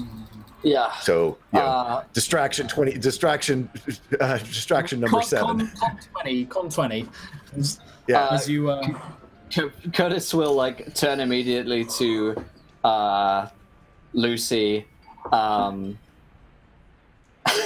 and he'll pull this really sort of like angry face and say, "How dare you say something like that about Prince Henry Renford? This is not the time or place, and I can't believe that you would do something like this to us after all we've been through, 17 years of marriage," and just go on and on like this fake fight. A couple of guys like stand up. A couple of like the mercenaries stand up, hands on their swords, very interested in the in a potential fight that might be about to sort of kick off. And you see other people sort of like gathering round, like a few people like looking pretty pissed. One woman comes over, an elven woman. She comes over. She puts a hand on Lucy's shoulder and sort of like almost sort of like next to you, and it's just like, "How dare you talk to your wife like that? Have you noticed?" And like this all kicks off. Give me a cure. You don't know what it's like to be. Yeah. Okay, let me see how I do. So how do I've got my spell entered in here. Do I double click on it? What do I do I've got to to teach you improv. make it roll? Yes. What do you need to do, Total? How do I make it roll? Cure Wounds, have you put the spell in? Yep, and I'm saying it very nicely, but I'm not. How do I cast it? Make it cast. There should be a little magnifying glass There's like a on the little- right hand side. Yep. There's a little dice. Click that. and There then we click go. Heal. Ding. There we go. Oh goddamn! There you go for 12. A 12. You watch as sort of like he coughs in. You can see like on his neck where like the rain is like washing the mud off and some of the blood off, that he has like underneath his skin he has like blackness that seems to be seeping through his veins. And as you touch him, you notice sort of like it recedes towards a puncture wound in his shoulder, and he coughs. Thank you. Please, my friend. He's still out on the road. He's probably already dead. You have to. He has a satchel with him. Please. You have to get it before they do. Which direction's he coming from? He Where y'all he manages get to attacked? raise What was like, it? his hand. He manages to raise his hand and point, and he says, "Bandits on the road, and they had beasts. I need, please." And he's really struggling. Like, even you can tell that whatever he was stabbed with was laced with something. And as much as like you've started the process, but I mean he's fighting a losing battle at this moment. It doesn't matter about me. Satchel, please, you have to hurry. I look to how deep in a fight are Lucy and Curtis and the crowd? I mean, I need to. I want to. He's like taking the ring off and like throwing it at her. Lucy's just like blubbering in confusion at this point, but probably actually crying. Curtis has just been open palm slapped in the face by this just common woman who looks like she's frothing at the mouth, angry, and someone is literally like coming over to like wrestle her back. And beside like Curtis, who's already like agreed to pay a few people, there's a couple of the mercenaries who are gambling in the corner who are now sort of behind him, looking not ready to just attack someone, but ready to have his back in a fight. It's created a spectacle. And he slapped Curtis, is like, "Forgive me." Right. Yeah. Can everyone stop fighting, please? You're right. Goddamn, we're so in love. Let's go back now to our house. Yes. Let's talk about this. Thank you, everyone. We like to keep our relationship private and like hurry everyone out as Calvin's giving me the look. Yeah, I grab Sarah and it's like, well, it's time to test out those fighting skills of yours. Lucy, I thought he was married. Lucy is grabbed by this elven woman who just like takes your hand and just says, "If you ever need anything," and you feel paper in your hand that is being pressed into your palm, and she gives you she holds that look. She looks really worried, and she nods and then turns away. Of course, thank you so much. She'll save the paper for a little bit later to glance at and get out with the rest.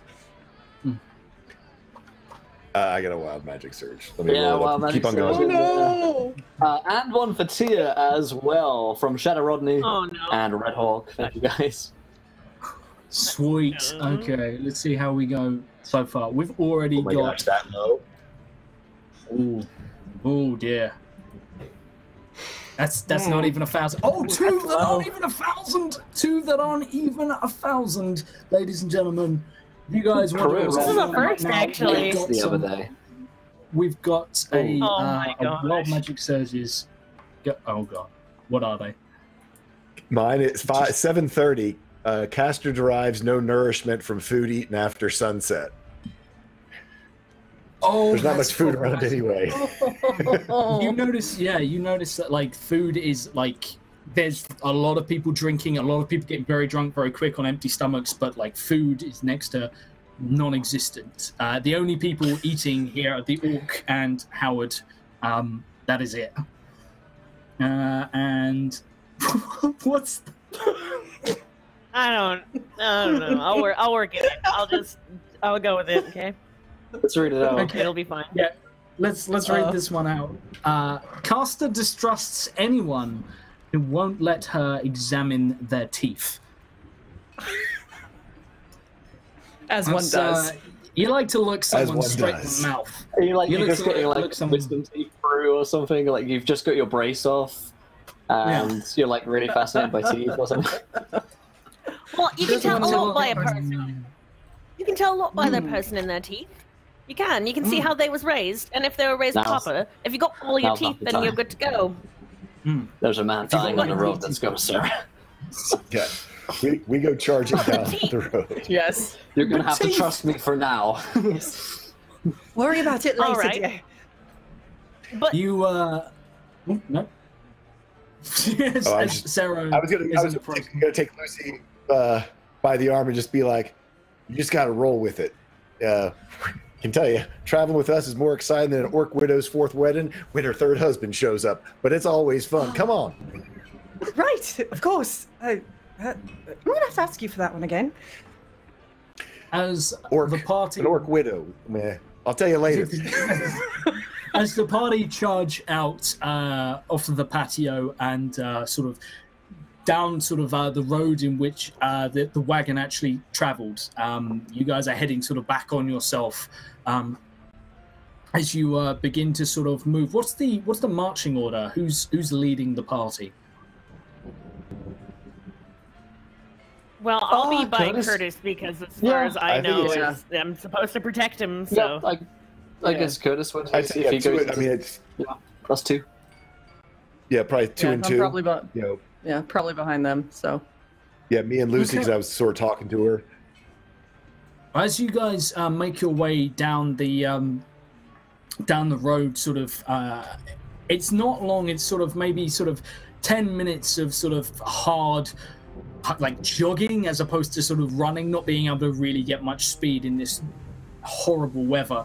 But you make your way through towards sort of around the natural rise in the terrain, and you see there's a couple of trees that are sort of clinging desperately in this rainfall, one of which has come down, and beside it you can see there's fire, there is light, which suddenly is snuffed out, and ahead, give me perception checks everyone, and we'll see what you can make out about the scene that is unfurling before you.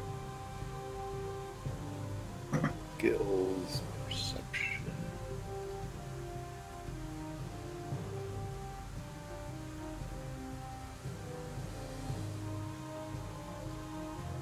that one. That's like an Yes. 8 from me. Now 16 from Calvin. I'm trying to remember how to roll it. Yeah, you double click on the actual number, like where the little dice symbol is. Oh, that's right. Thank you. Thank you. Ooh, 23 from Lucy. Okay, so as we come around sort of like the corner, you guys struggling. Sarah runs straight into the back of Calvin, trying to stay. Curtis, trying to stay close to Curtis as his bodyguard, and literally just sort of bounces and then sort of like is splashed in water and everything, causing a bit of a ruckus. What else did everyone get? We've got Lucy on a 23. Lucy gets pretty much everything. Calvin, you see that ahead there are 3 individuals and something that looks to be like looks to be large, almost like a bear of some kind, that is with them, that seems to be sort of next to them like a mount or a pet. It's sort of sat with its on its rear paws. It is massive. There are 3 individuals who are gathered around this down tree, and they have just snuffed out what looks to be a torch. It looks like there is a 4th who is on the floor and isn't moving at the moment. He is propped up against the tree stump, and you can see that there are 2 arrows that are buried in the trunk of the tree nearby. Looks like a little bit of a fight happened here. Lucy, you can just make out over the rain that there is still someone very weakly calling out for help. And you can also identify that creature that is with them looks to be similar to a wolf, except it's much bigger. You can give me a nature check. Sure.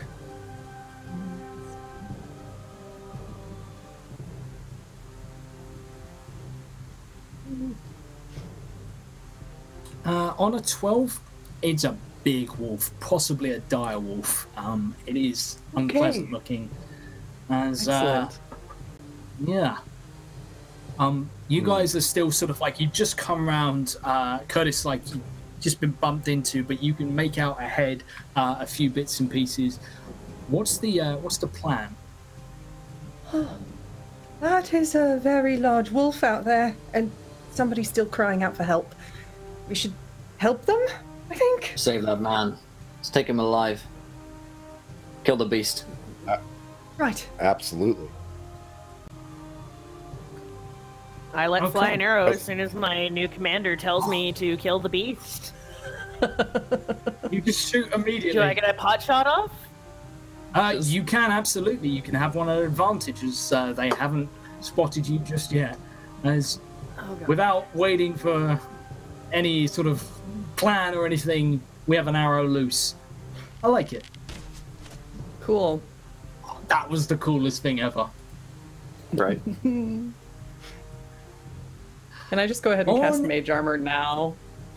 Yeah, absolutely. I'll give you all sort of like hasty prepared actions as everything kicks off.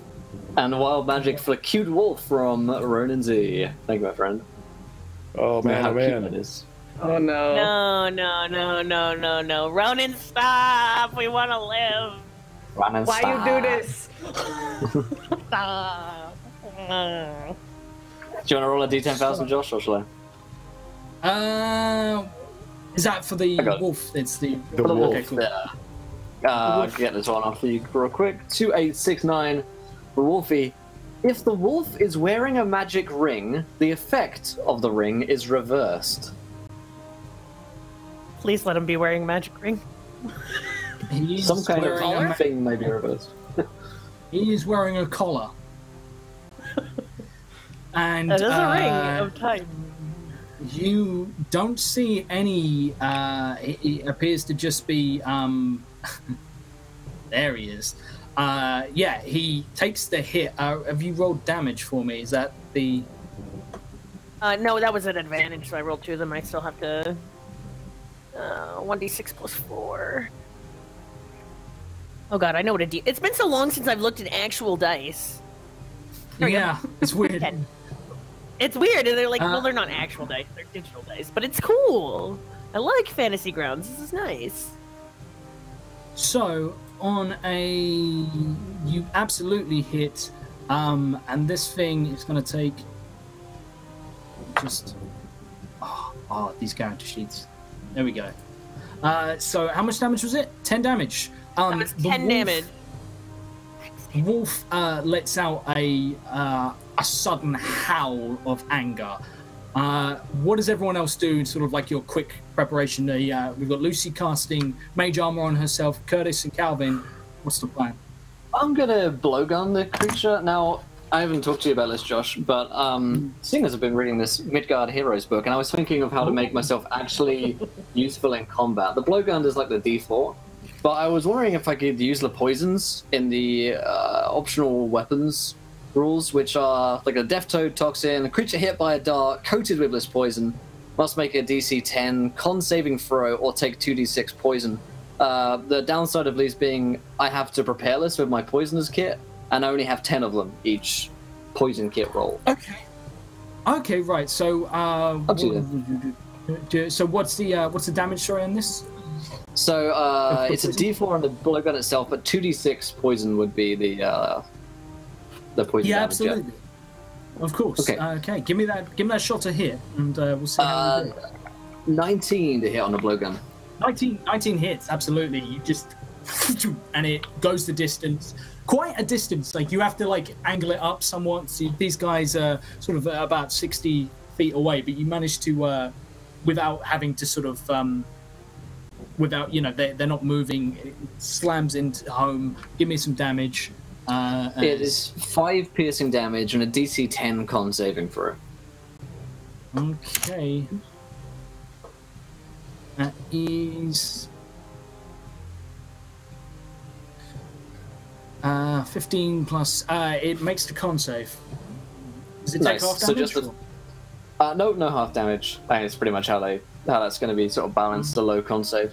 Okay. So yeah, it's going to just take the 5 piercing, but it watches Curtis draws out this sort of blowgun and just lightly puts it to his lips. This looks like a very sort of foreign weapon from somewhere else. It certainly doesn't look like a native piece of wood. Probably looks like all tangled and weird, and it kind of just and it hits the creature in the rump, and yeah, that's all. Okay, cool. Taking it to Calvin. Calvin, immediately an arrow is loosed. Curtis, just like seeing the arrow loosed, quickly draws his blowgun. You see Lucy begin to sort of cast a spell, and sort of armor begins to sort of, almost like ethereal armor, seems to sort of coat her clothing. What does Calvin do? I just look at the bandits. Are these three that are standing, and you say one's like leaned up against a tree, looks almost dead? Is any of the three? There's three bandits who are looking down on a fourth who is leant against the fallen tree, who looks to be quite injured. They're sort of gathered around. Okay, him. so I'm sorry. So it's not that a bandit was injured; it's that this is the person they ambushed. It would appear that way. Gotcha. Yes. Okay, so do any of those three seem to be threatening the guy directly, or seem to be more in charge of any type of interrogation or anything? Give me an insight check. You're a people person. You can almost make out voices, not the words specifically, but the tone certainly. See if you can pick out it's a 14. who seems to be. You kind of get the feeling there's one standing there who has he has no weapons drawn. He's got a pair of swords on his hips. The others actually have crossbows and a single sword. The guy with the two swords appears to be calling the shots. He is leaning sort of above this guy, very casually, as if just having a chat. And suddenly you see like him tense up. All of them turn. He immediately seems to spy where you guys are. The other two sort of like drawing their crossbows and looking around, not really seeing immediately where the threat is. I want to cast Hold Person on that guy who seemed to be in the lead. Okay. What is the save I need to make? He needs to do a Wisdom save, DC 16. Okay, let me just...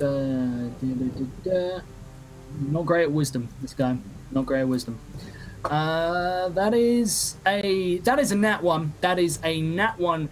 He turns and he goes to point and he doesn't get his arm up fast enough, and he points up the hill, not at you guys, and locks in place. We just lost Will?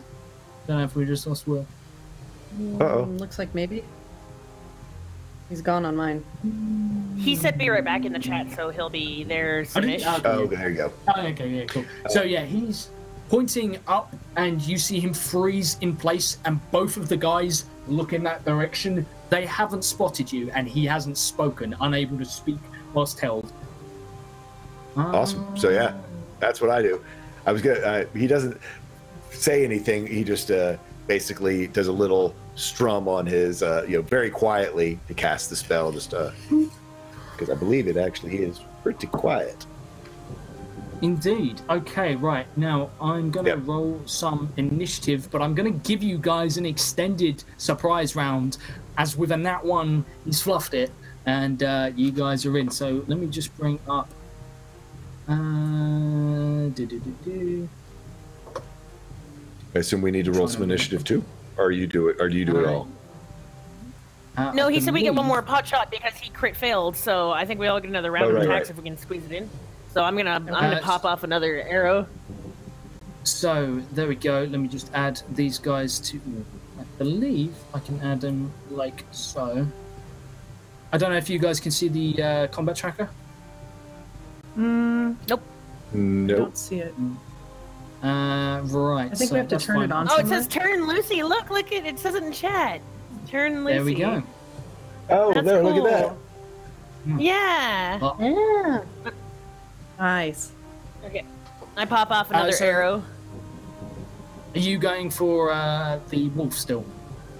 Yes, I've been commanded to slay the beast, and that is what I shall do in good form. And that is 26 plus. Wolf takes a hit. Oh man, I'm really good at rolling. Yeah. I forgot that I have a +1 because it's a magical short bow, so I'm adding that. It was a +4 last time, so. But it should have been 11 arrows damage both times. The wolf turns and rears up in like anger and takes another one to the chest. I believe you had 2 attacks. As we're now properly in combat. Level 5. An additional action on top of your and a possible. Oh, see, I'm new to fighters. I'm used to being the wizard. This is great. So I can indeed. Second level. Man, okay, now I know what it feels like to actually be useful in combat. This is new for me. This is crazy. Zune wasn't exactly the greatest. Okay, Fighters does a 14 hit? Does a 14 hit? Let me just check. 14 does indeed hit. As the second one follows up, and in the chest, this wolf is massive, and it has blood sort of like matting its chest fur. It looks like it's in pain quite a bit. Will, just with the how do I add the NPCs to the combat tracker? You should be able to drag them in if you have tokens of them. Right, yeah. That should just be able to pull them in.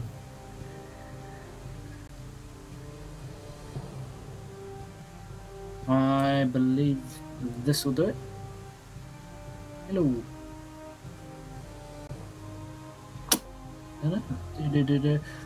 I'll figure that out in a second. Oh, wait, there we go. There we go. Got it. So, and how do is there a way I can show the combat tracker to the party? I've got a tracker up. I don't see them in there at the moment, but that may just be because we're not on a map and it hasn't been shared. Cool. Okay. There we go. That is for everyone. Rolled. I don't really use it too much as a player, to be honest. Yeah, no, that's cool. That's cool. So I've got that in and that in. That's all good. So we have the. Sarah has just taken another shot and injured this creature. Again, this thing is badly bloody. What you missed just where you stepped away for a second. Calvin has got a whole person off on the only person who spotted you, which seems to be the leader of this group. And instead of like pointing at you as he sort of nat one'd his save, he's now pointing at the top of a hill and has turned both of the other guys to aim where you're not. So you've got like an extended surprise round as you catch them off guard. He's held in place. Two other guys with crossbows who can't see what they're looking at, and we've got a very injured, very large wolf with what looks to be, as he's reared up, you can see a heavy. Almost looks like chain link collar with like it's quite thick. It almost like a choker, but made of sort of like heavy metal chain. That is 2 shots on him. He's very, very banged up. Turning it now to we're gonna go with it's Calvin next. So Calvin is, since we're still fairly far away, Calvin is just going to pull out his light crossbow and going to take a shot at the wolf to try to have that happen, which is a modifier 6, 20. That's a dirty 20. A dirty 20 hits. Roll me some damage on it. Sorry, which one are you going for? I'm going for the wolf. Yeah. So that's just 4 points of damage, having just rolled a 1 on my D8. That's cool. That's still damage. I mean, this thing is wounded. It is going to. It's still. It rolled really bad for initiative, so we are. Where are we? We're up next is Lucy. Lucy, you're up. Sure. The wolf needs to go, so I think I'm just going to assist with it with a firebolt. Oh damn! Okay. So let's see if this works. There you go. Okay. That hits, right? 21 absolutely hits. Yeah. Okay. Let's see. I think I actually should have 2 D10, but I don't know how. I don't think I put it in correctly, so I'm just gonna roll them twice. Okay, we'll sort that out. So that is 12. 12 damage. You slam the last spot as it literally it goes to leap forward as towards you guys, like begin bounding, and you slam this fireball into it, and it's matted, drenched, but you see like its fur singe and burn, and its front paw, its whole arm just sort of dips under, and it buries its face into the ground and rolls over, letting out like a horrible sort of screeching yowl, and rolls to a stop. And as it rolls, you watch just sort of like its body seems to sort of twist really unnatural, as if like it's the force of it running forward is sort of like when its head planted straight into the ground, it's broken. Ooh. But it pinwheels once, and then you watch as it seems to vanish into the water. And as that happens, with a fireball going off, the two idiots who were looking in the wrong direction didn't hear, over the downpour and everything else, didn't hear sort of the sound of sort of bows being loose or anything like that, but a fireball gives away your position. Curtis, you just have a moment as one of them turns and aims at you. What do you do, buddy? How far away from him am I? You're about 60 feet away from them, so Okay. you're not sort of like up in their face just yet. So, forgive me whilst I'm learning how to play a rogue, because I haven't played one, well, in a long time at least. I can bonus action dash, so I'm going to use my move action to move towards him, bonus action dash, and he's going to draw out this garrote that he has, and then a kind of flash, he's going to be right next to the guy who's just, trying to reload his crossbow in order to get a shot on the guy. I'm going to and say, he's like, for cinematic, like, he takes a shot just, like, over your shoulder as you just close the distance, and he doesn't, he's just in the process of trying to reload. Nice. I don't have stats for this garrote because I have no idea what it is. What do you want me to use for this? I'll say, okay, so, let's say I'll give you proficiency with it because I presume it's sort of like a weapon you're familiar with. Right. So proficiency plus dex, and then we'll see about damage to see how you roll first. Okay, let me add base strength. Oh no, just gonna add it in here on my sheets. It's bonus plus prof 6, so it's plus 7 to hit. It is a 17 to hit. 17 hits, so you managed to sort of like swing one of the edges, which is probably like weighted, I imagine, so it wraps around. He's gonna make a dex or a strength save to try and not get choked out like a little bitch. Where's my bandito? Oh no, look at these banditos. So that's not great. I want to say strength, yeah, cool. So, whoosh. On an 18, he manages to just like get his hand into the garrote. So you've got like one of his hands, so he can only use one hand. I'm gonna say you probably go with his main hand. Dropped his crossbow. He's not being choked out. You're not going to do damage to him, but he has one arm looped through, and you have him grappled. Okay. What damage dice should I put into this, just for reference? I'd say so. As it's a garrote, I'd say probably a D6.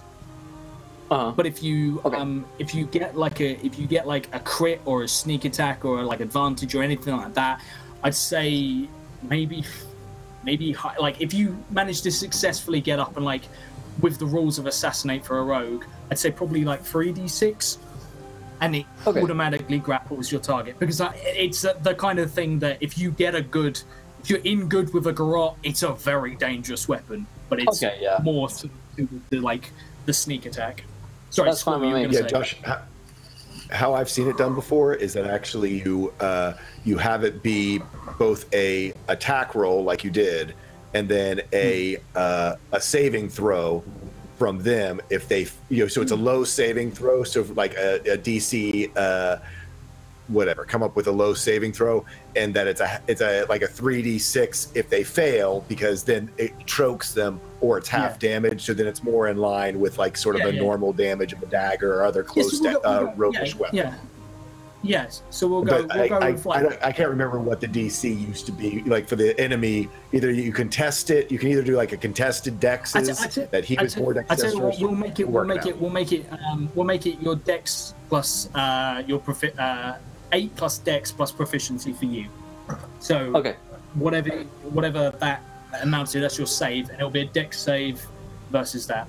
There we go. There we go. That we'll work on it for now. But at the moment, you've got him sort of like his main arm is like attached to his throat. He's stopping him from being choked out. You have him grappled, and he is like trying to draw his sword, but he's trying to draw it with the wrong hand, sort of offhandedly as he's grappled with you.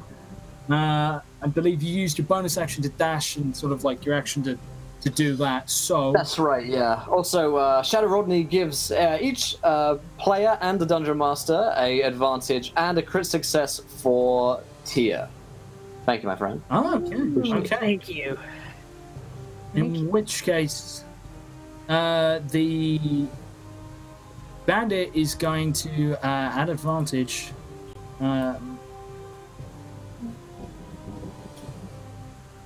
Does a 14 hit you, my dear friend Will? No, my AC is 16. As he turns, his friend turns and tries to get like a shot off at you, misses, doesn't manage to hit his friend either, but he just goes wide. He doesn't have sort of the courage to shoot his friend. Taking it round to the bandit leader, who is going to try. Is it a wisdom saving throw, I believe? Wisdom save at the end, yeah. So, where's his save? No. On a 5, he is still frozen in place. In fact, he tips ever so slightly and is sort of like now lent sort of off balance against the tree stump, where he doesn't appear to be able to move. He's just locked in place. So he's useless. We have next up, guys. So Sarah, Calvin, and Lucy can give me perception checks. Curtis is up close and personal, so a little preoccupied, but everyone else can give me perception checks.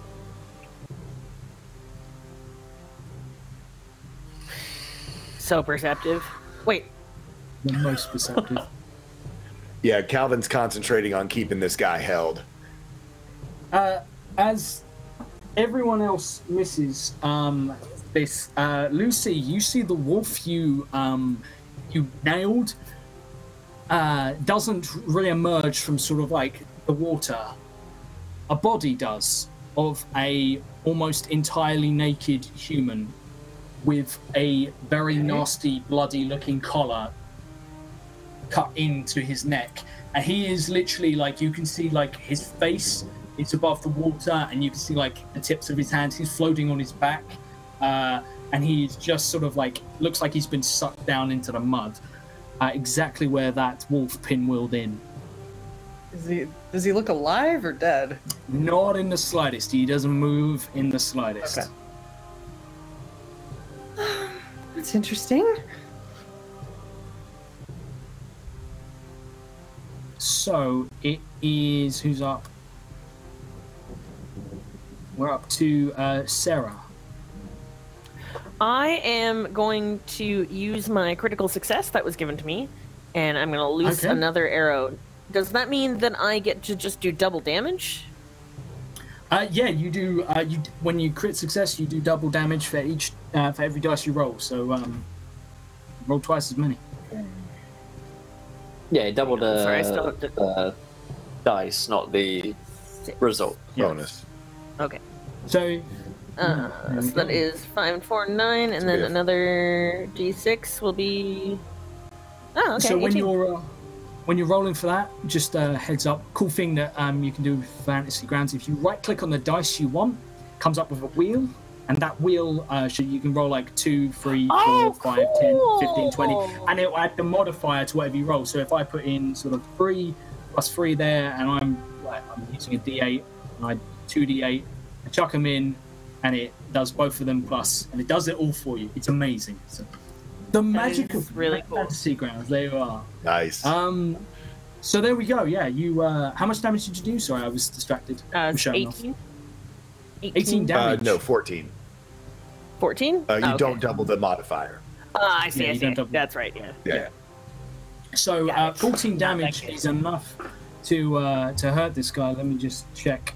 He hasn't taken any hits yet. Just move all my sheets around. I'll close that for now. Man, I fired like he- 5 arrows in 10 seconds. I'm really good.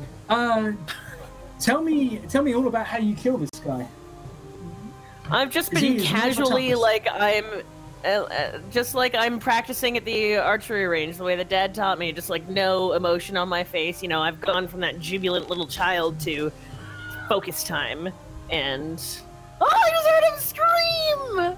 Sorry, this new software is amazing.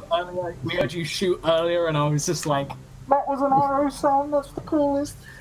This is the coolest. so, Sorry, yeah. immersion. We're breaking the immersion. So yeah, I you- just drop him. Is Sarah looking to kill this guy, or is Sarah just looking to hit this guy? She was just looking to hit him. She's never killed anyone before. So, now. Sarah, which one did you go for? The one that was grappled, or the one that was that was trying to reload to shoot Curtis? The one that was trying to reload to shoot, because that would be the most efficient target. You miss his shoulder. You aiming for the shoulder. You hit his throat, and he drops his crossbow, brings his hand up, and he brings his hand up so quickly to his throat, he snaps the shaft of the arrow off, and he's just holding on. And he turns, doesn't look at you. He just looks out at the party, and keels backwards, making a splash. And he's gone. It's like he's there for a split second. It seems to last for a really long time, but then his body just sinks, and you can't see what happened to him. He's just taken away. It is next. Oh crap! What did I just open? I didn't mean to open that. We'll take it now to. I think it's Lucy up next. Oh, Lucy, I've got you in twice. There we go. There we go. Confirm delete. There we go. So Calvin is actually up next. Now, Calvin, you still have the captain held. He's like slowly starting to slide down. He might fall in the water at this point. Like he's. Yeah, so I'm going to keep concentration on that, and going to. I am going to. Try to shoot this one that is grappled by Curtis, like in the sword arm, or so that he can't stab Curtis, if that's possible. If not, actually, you know what I'm gonna do instead? I am gonna do. I can do that. I'm gonna cast Vicious Mockery instead. Okay, Vicious Mockery. That's a save So from it's me, I believe. it's a save from you. It is it's a wisdom saving throw again. Not good at wisdom saving throws, these guys. Let's see how we go. That was so. Oh no, it was close to a 6. No good. A 9, I'm presuming, fails. Nope, it's 16 again. Yeah. So he just goes. I sort of look him in the eye and just go. Now, we're gonna truss you up like a summer squealer out in the barn if you don't just settle down right now and tell us what this is all about, my friend. And he takes 2d4 psychic. Roll me that damage. Double Damn. 4s. He takes 8 psychic damage. Curtis, not for the first time, you witness as Calvin's words, not always honeyed, sometimes poisoned, as you see blood trickle from his nose, and he's got one hand sort of like caught in your grapple, but he puts his other hand, takes it off his sword, like half draws it, it's like half hanging out. He grabs his head and sort of pitches, and you are now holding him up. Like he is just like, looks like he's going to keel over and collapse. And he has disadvantage on his next attack. He certainly does. He's also very, very hurt. Anything else on your turn, Calvin? No, that's it. That's all I can do. Okay. Actually, yeah, no, I'm gonna hold on. I don't know when we're gonna get to rest yet. I'm gonna hold on to my inspirations for right now. We seem to be doing okay. Lucy, you're up. The other guy has dropped dead. There's one guy who's frozen in place, and the other guy who Curtis has sort of like hanging, essentially.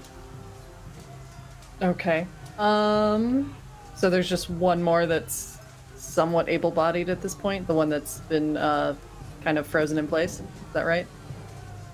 Yeah. Yep. Okay. Are we trying to keep anybody alive, or... We'll keep one man alive. No? Okay. Well, you've got one tied up who's bleeding and another one who's frozen, so... Okay. Well...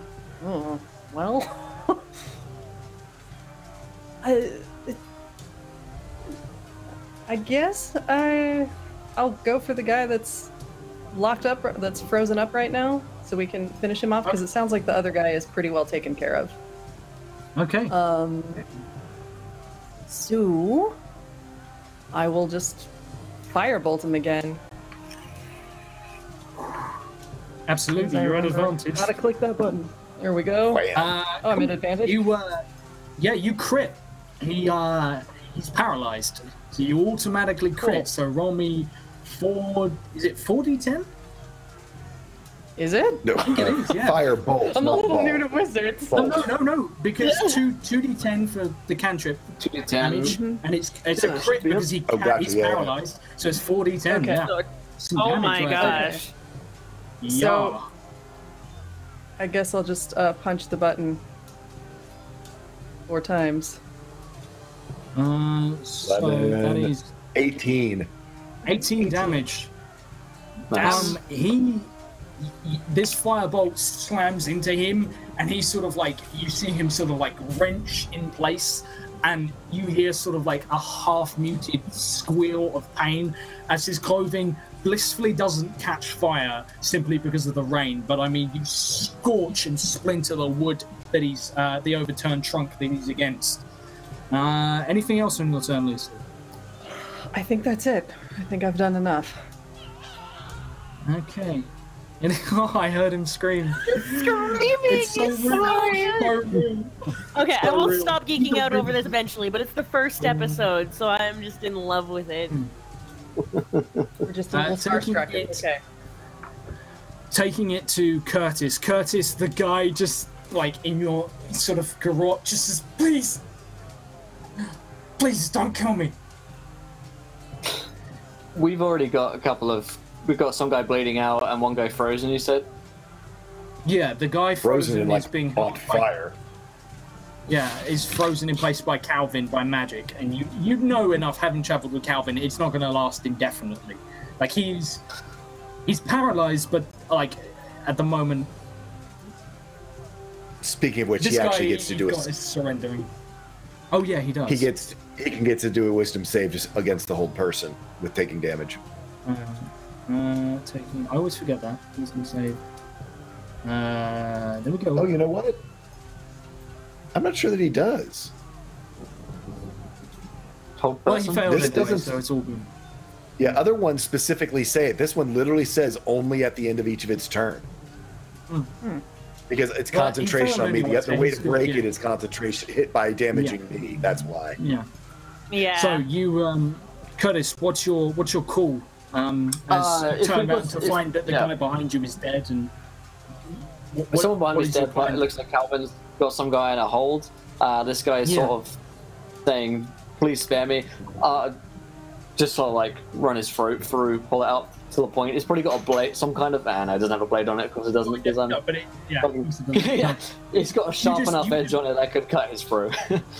You just pull it tight, you hear his wrist snap in place, and he looks at you just like the pain, and he goes to let out a scream, but like it goes most of the way through his wrist and tightens around his throat, and he just twitches for a second and then sinks, and you have to quickly sort of like pull it free as he just splashes down. And turning to this guy is like frozen in place, can't move. Are you gonna like truss him up, or are you gonna torture him? Yeah, or, like what's the plan? Yeah, he'll probably have a pair of like manacles on him. So if I have a chance, a bonus action to dash over towards him and sort of just tie his hands together. You grab like force his arm down where he's been pointing uselessly off, and like manacle like one of his wrists to like one of his ankles or something. So like he can't do anything. He can just like lean in place. And he looks at you, sort of like still frozen in place as the party come over. You know that the guy they had at sword point, or sort of like they were gathered around, has stopped screaming, is no longer protesting.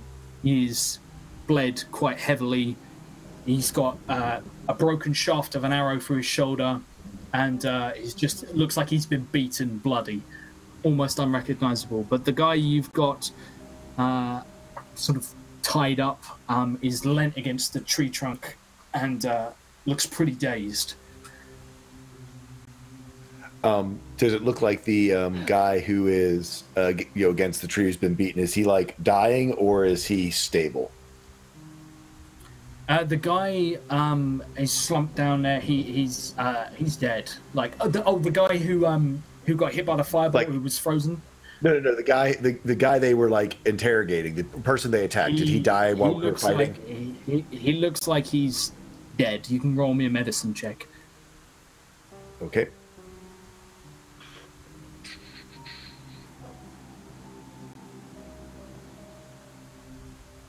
That's 13. If he's not dead, he's certainly going to be dead any minute now. It might be savable. Yeah, can I? While they are dealing with the last bandit, the guy who I had the hold person on, can I want to try to heal this guy, just because I figure he might have, if he's hidden that satchel somewhere, we might need to know that. So I do a cure wounds on him. Absolutely. Or 6 points of healing if he's not gone. On a 6, he coughs once and blood just sort of mists across your chest. And he manages to look up. He looks like he's looking like at a light at the end of a long tunnel, but he coughs, looks up at you, and just trembling reaches like claws at his hip, looks at the guy sort of next to him who was beating him, who is now in manacles, and he says, on my hip, satchel. You have to... I reached... You have to carry the message. So I reached down and go, now you don't go going nowhere on us. You got more living to do. But we'll make sure this satchel gets where it's going. And I do take the satchel just to try to calm him down, since he seems to be upset about it. With that, he, like, as you take the satchel, he sighs, like, lets out one of those long exhales. He has been broken, like, he, not, but he, as you're looking over this guy, he's wearing common clothing, but underneath, there are several points where the cloth on his chest has been torn, and woven into his clothing there is armor. It looks like studded leather armor that is hidden underneath like a slightly more padded jacket than you might expect. And his sword at his hip is in a nasty scabbard, but it's again sort of like half drawn as if like he was in the process of drawing it and was ambushed. Looks like a very nice sword. And the final thing, this satchel is finely crafted. It's simple, but it bears a symbol of a shield. The shield is a simple traditional shield with a crown in the top half, a wave separating it, and a cup in the bottom half that has been burnt into the leather. It is the symbol of the kingdom of Rivercroft, but there is a second crown that bears finer detail underneath, and it's all part of the same brand. This looks to be a royal seal.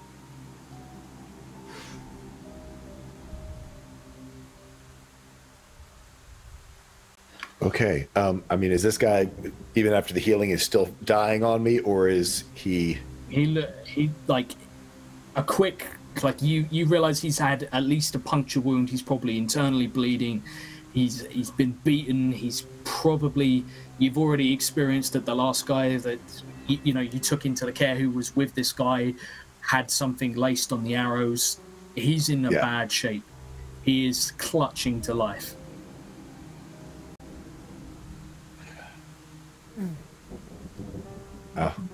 We'll try to get you back to town, but you rest right now. He didn't make it that far. He's gonna die. I don't know if he can. I sort of look at them and I kind of give them a look of, give him a little hope, but I'm gonna grab this dude who I've got up in my manacles and sort of like press him up against a tree, hand on sort of throat, and say, "Who the fuck are you?"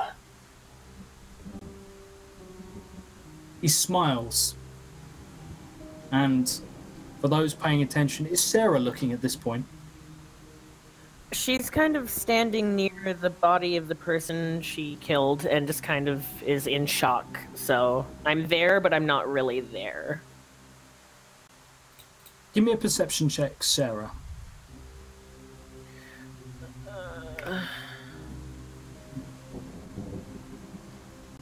15. 15's pretty 15. good. You watch him, he gives a big toothy grin to Curtis. And Curtis, you have this guy by the throat. He's sort of manacled in place. And he licks his lips. Except when he does, runs his tongue across his teeth, one of them vanishes. And you hear a slight crunch. And suddenly red, frothy bubbles begin to form in his mouth. And he begins to laugh. Throw him down on the floor as he dies. Okay. These guys are serious. What has he got on him? What did they want, Calvin? And I satchel, what is it? I look back to this guy. Is he gone now? It looks like he's gone. Yeah.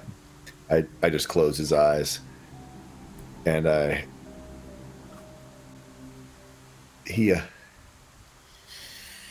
this satchel, he said I had to deliver the message. We do.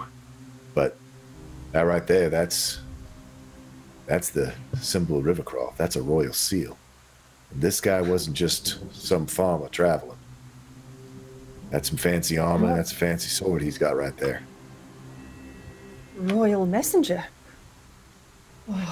Disguise. That's big news. All right, and that wolf thing was a human or a person. I saw the body back there. God. Whoever these guys are, and I point to the dead, bandits, they're not just any mercenaries for hire. This guy had a tooth on him that he broke, poisoned himself before he could tell me anything. Now, whoever he's working for is a hell of a lot scarier than I am. I'm inclined to agree. That Rivercroft might be in danger. Well, Rivercroft is in danger. I mean, they just fucking assassinated the royal messengers before, just outside of Rivercroft. I mean, that takes some balls right there. Yes. We need to get this to the prince. Yes, and how do you propose we do that? Discreetly, I mean. Yeah, well... listen, let me be straight up with you. I'm a spy for a city in the Freelands. I work for a man named Lord Ember, and I'm here to try and treat with the Kingdom of Rivercroft and see what I can get. Calvin's here to help me. I can get us an audience with the prince, as long as we stay in Ruse. All right, well, that's news. Sarah, dear, are you all right?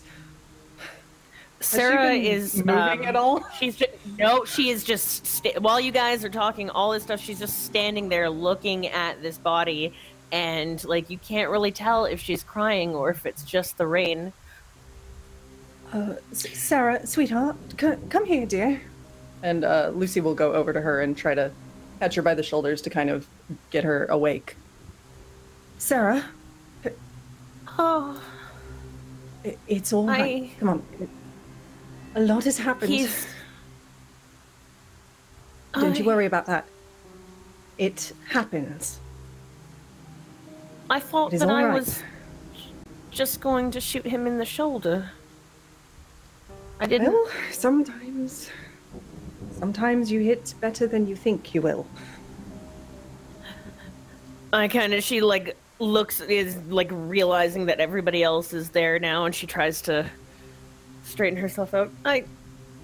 I killed him. I saved you, she says, looking to Curtis, trying to like stumble through and find acceptance in this murder that she's just committed. Yeah, he nods and tries to help her find a cause and says, these guys just assassinated royal messengers. They're bad men. You can see he took his own life instead of answering us any questions. They would have died either way. You stopped him from doing any more suffering. Yes. You did good. You did well, considering the moment. Let's make our way back. I think we should hurry, probably. Time is of the essence and all that. If it's for the crown, yes, we should hurry. I look to Lucy and go, well, these guys were trickier than snake in swamp water. I'm a little worried. Both there might be magic on this, and he points to the body with a collar on it. Magic on that. But I think we should take it all with us. Can you help us out with that, Lucy? I can certainly try. But not today. I mean, I don't really have anything that can undo that, but we can see if it'll come off normally. You can give me an Arcana check to see if sure.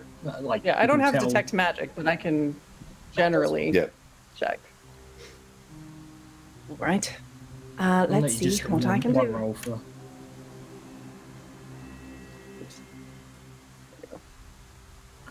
On a 2, you're pretty sure that the collar has something on it. You have no idea what. You don't know sort of anything about it. However, if the satchel, I mean, the satchel is literally, it's about yay big.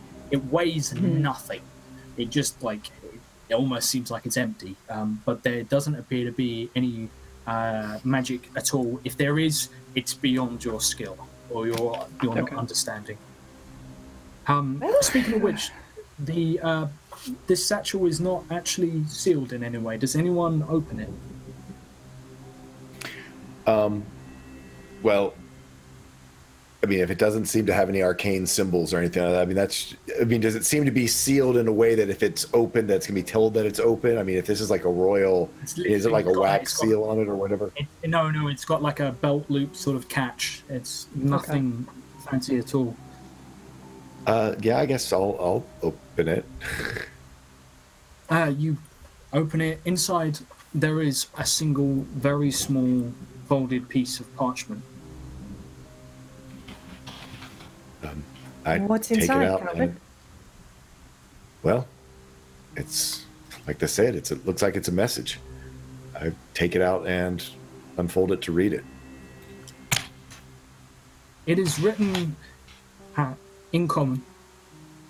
It is written hastily. You can see it is somewhat damp and wet, and it sort of warped the paper. It was interrupted. It is not finished. You can see it was interrupted because there's a horrible squiggle across the page, and it says, "They're all dead. Everyone was killed before we arrived. Farmer's Rest, someone new, and the same someone." And then it appears whoever was writing was torn away from their writing. There are tiny drops of red blood that stain the corner of the page. I assume it's not signed at all, or there's nothing to identify who it was from. No. Hasn't even hasn't sort of like done anything at all. It's just literally been scrambled up and shoved in this pouch. What's it say? Somebody got caught unawares, as they're all dead. Place called Farmer's Rest. Do I know where that is? So yeah, Sarah, you can give me a as you're from Rivercroft, you can give me a history check.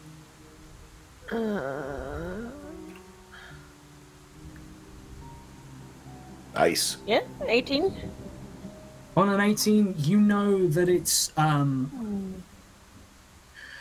you've been traveling with Howard. Howard has maps, and he's spent a lot of time having private conversations with Goddard. But you've seen them a couple of times. You know that Farmer's Rest is the most northern town in the New Freefields Coalition's territory. It is not in the Kingdom of Rivercroft. I mean, it is obviously, but it is in that area which is controlled by the New Freefields Coalition. It's not a particularly big place, but it is a large enough homestead that it makes a natural sort of... There's no real buildings for miles in any direction. It's like a small village. That's out north. I know where that is. South. South? Oh, I thought you said north, sorry. It's the northernmost sort of village in the... Northernmost. New Okay, Freefields. got it. To the south, Sorry, but to it's the the south. northern. Yeah. Northern south, got it. Yeah, it's not confusing at all. It's south across I the border. regurgitate that information. Doesn't sound like there's anything left there now. Is that the No, it doesn't. Freefield folk? It is. Well, New Freefields Coalition. Well, they're unmuted. Better? Yes. Yep. yeah. Oh, that's interesting. We need to get to the prince. Now. Yes, I agree. We should Good hurry. luck getting close to him. So Well. close to the coronation. That's why we got Curtis here with us. Yes, Yeah. we'll The leave that diplomat. to him. Mm-hmm. All right, then. Exactly. I can get us into places that we wouldn't normally be able to get. First, I need Curtis, to have what a do you think we should- conversation. Sorry, good. I should say, Curtis, what do you think we should do with these bodies and whatever they got carrying on them? Better to leave it here or take it with They're us? gonna They're going to turn up sooner or later. We don't have the time to bury all these bodies out here in the rain. At least the rain and the mud should do a lot of work for us. Give it a couple of hours, and they'll probably just slip into that water there. That's true. If nothing else, we can count on it to carry them a bit. Yeah, absolutely. First, I need to have a conversation with Artemis Remo. He's going to be the man that I think can get us close to Henry Renford. Can I just do a quick investigation? I'm not taking like swords and armor and stuff, but just anything else that might be on any of these guys. Yeah, absolutely. That's a 21. A 21 reveals that the two other individuals who were traveling with the guy who killed himself did not have any poison on them that you could detect or find. Their teeth didn't seem to have any sort of false teeth. Their equivalent of sort of like the cyanide capsule, the way out. They have payment, personal effects, various bits and pieces. You find sort of 40 gold pieces on all of them, like between them as you gather their coin purses together. The two who were traveling, the guy who was traveling, who was injured, and you couldn't save, has nothing to identify where he's from, but his armor is damaged and quite clearly finely crafted and carefully concealed. You find that he is carrying enough poison to top up Curtis's supplies, probably meant for self-administration. And finally, having a look at the body that was a wolf, he has blood around his neck. He has no injuries, sort of like he has like burnt flesh from his shoulder, and the arrows that pierced him are still in him. But other than that, the biggest injury he seems to have sustained is cuts. The collar itself appears to be barbed and biting into him. It is too loose. You could actually slip it over his head. You wouldn't need to unshackle it because it is designed to take someone larger, a much larger creature. He appears to be a shape changer of sorts. Yeah, if I can slip it off of him, I'll slip it off of him. But I'm not going to you can give me an Arcana check. Okay.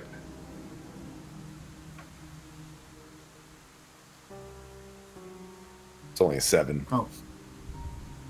On a 7, whatever this was, it seemed to be to keep him from shifting. You don't know how. Gotcha. But it's, yeah. Okay. So as the party gather together and turn sort of towards town, I'm going to have to wrap up there as we've already run over. Sorry, I got so wrapped up with all the cool stuff and music and bits and pieces.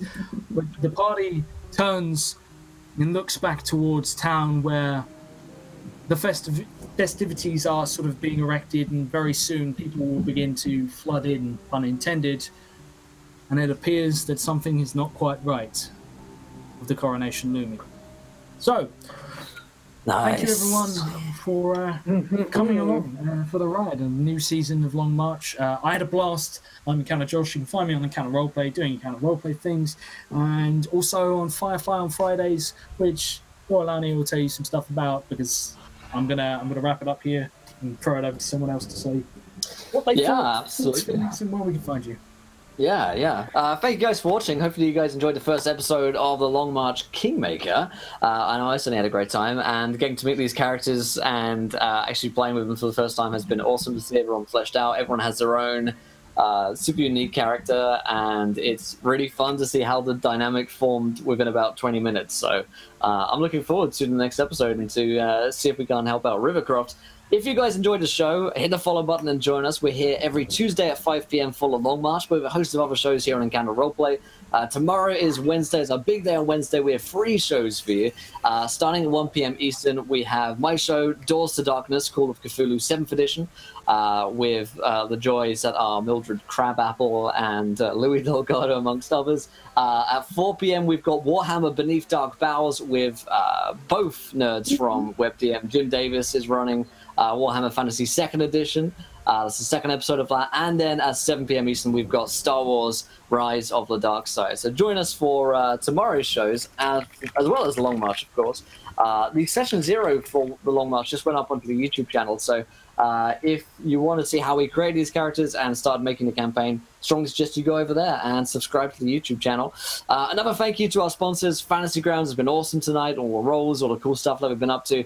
D&Dice.co.uk for all of your dicing needs. And, of course, Wagon Games for 60 miniatures and dice as well.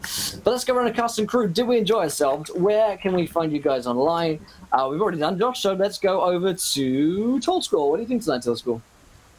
Oh, I had a blast. It's interesting trying to get into the head of a bard and try to.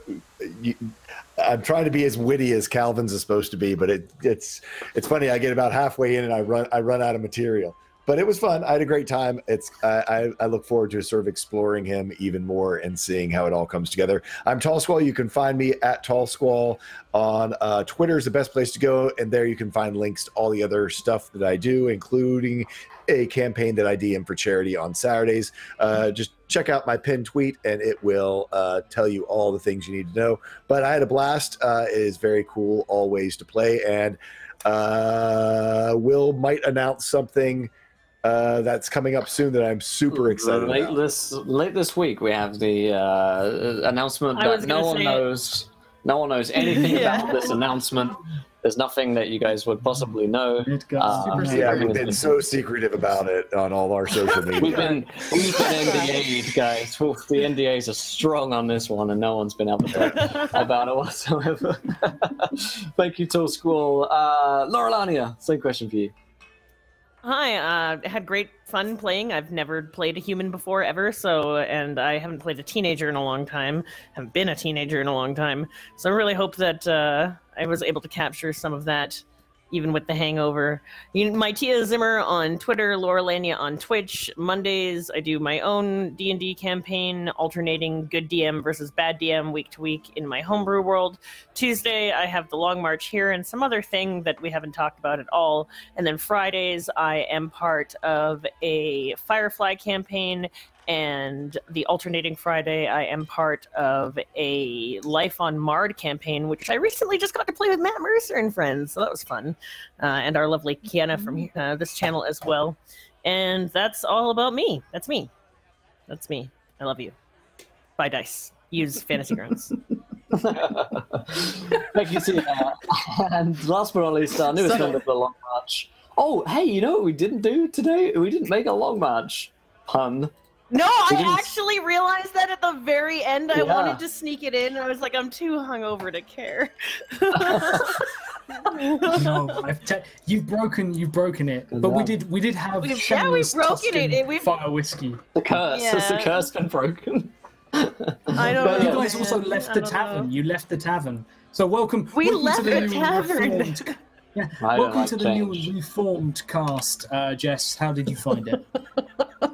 It was wonderful. Oh, that's great. I'm glad to hear that. It was super duper fun. It's wonderful to meet all these characters, and everybody is already interesting and amusing me in different ways. The interaction's been great. I love it. I'm excited for more. As for me, I am Jess, Little Cup of Joe on Twitter and on Twitch, where I stream Wednesdays, Fridays, and Sundays. It's kind of an unofficial schedule. And I sling art and things like that. Find me on Twitter, and there's lots of nerdy stuff there, and cat pictures sometimes. Great stuff. Well, yeah, thank you guys for joining us tonight. It's been an awesome first session to the Long March Kingmaker, our third season of the Long March on season 2 of Encounter Roleplay. It's not confusing, don't worry about it.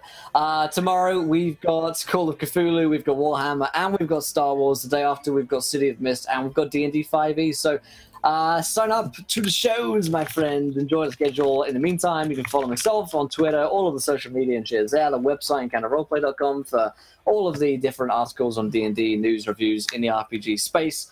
And the podcasts, Tone Cloaks, Wonder Quests, Tomes and Tentacles, and latest of all, Dice Tribe has just been released, a D&D5E high fantasy romp through Chult. But that's all from me, folks. I've had a great time tonight. And I'm just going to fill time until I can go over and find the stop stream button, which is on one of the free PCs that I am remotely logging into. It's been so great. It's how, man, there it is. Good night, everybody.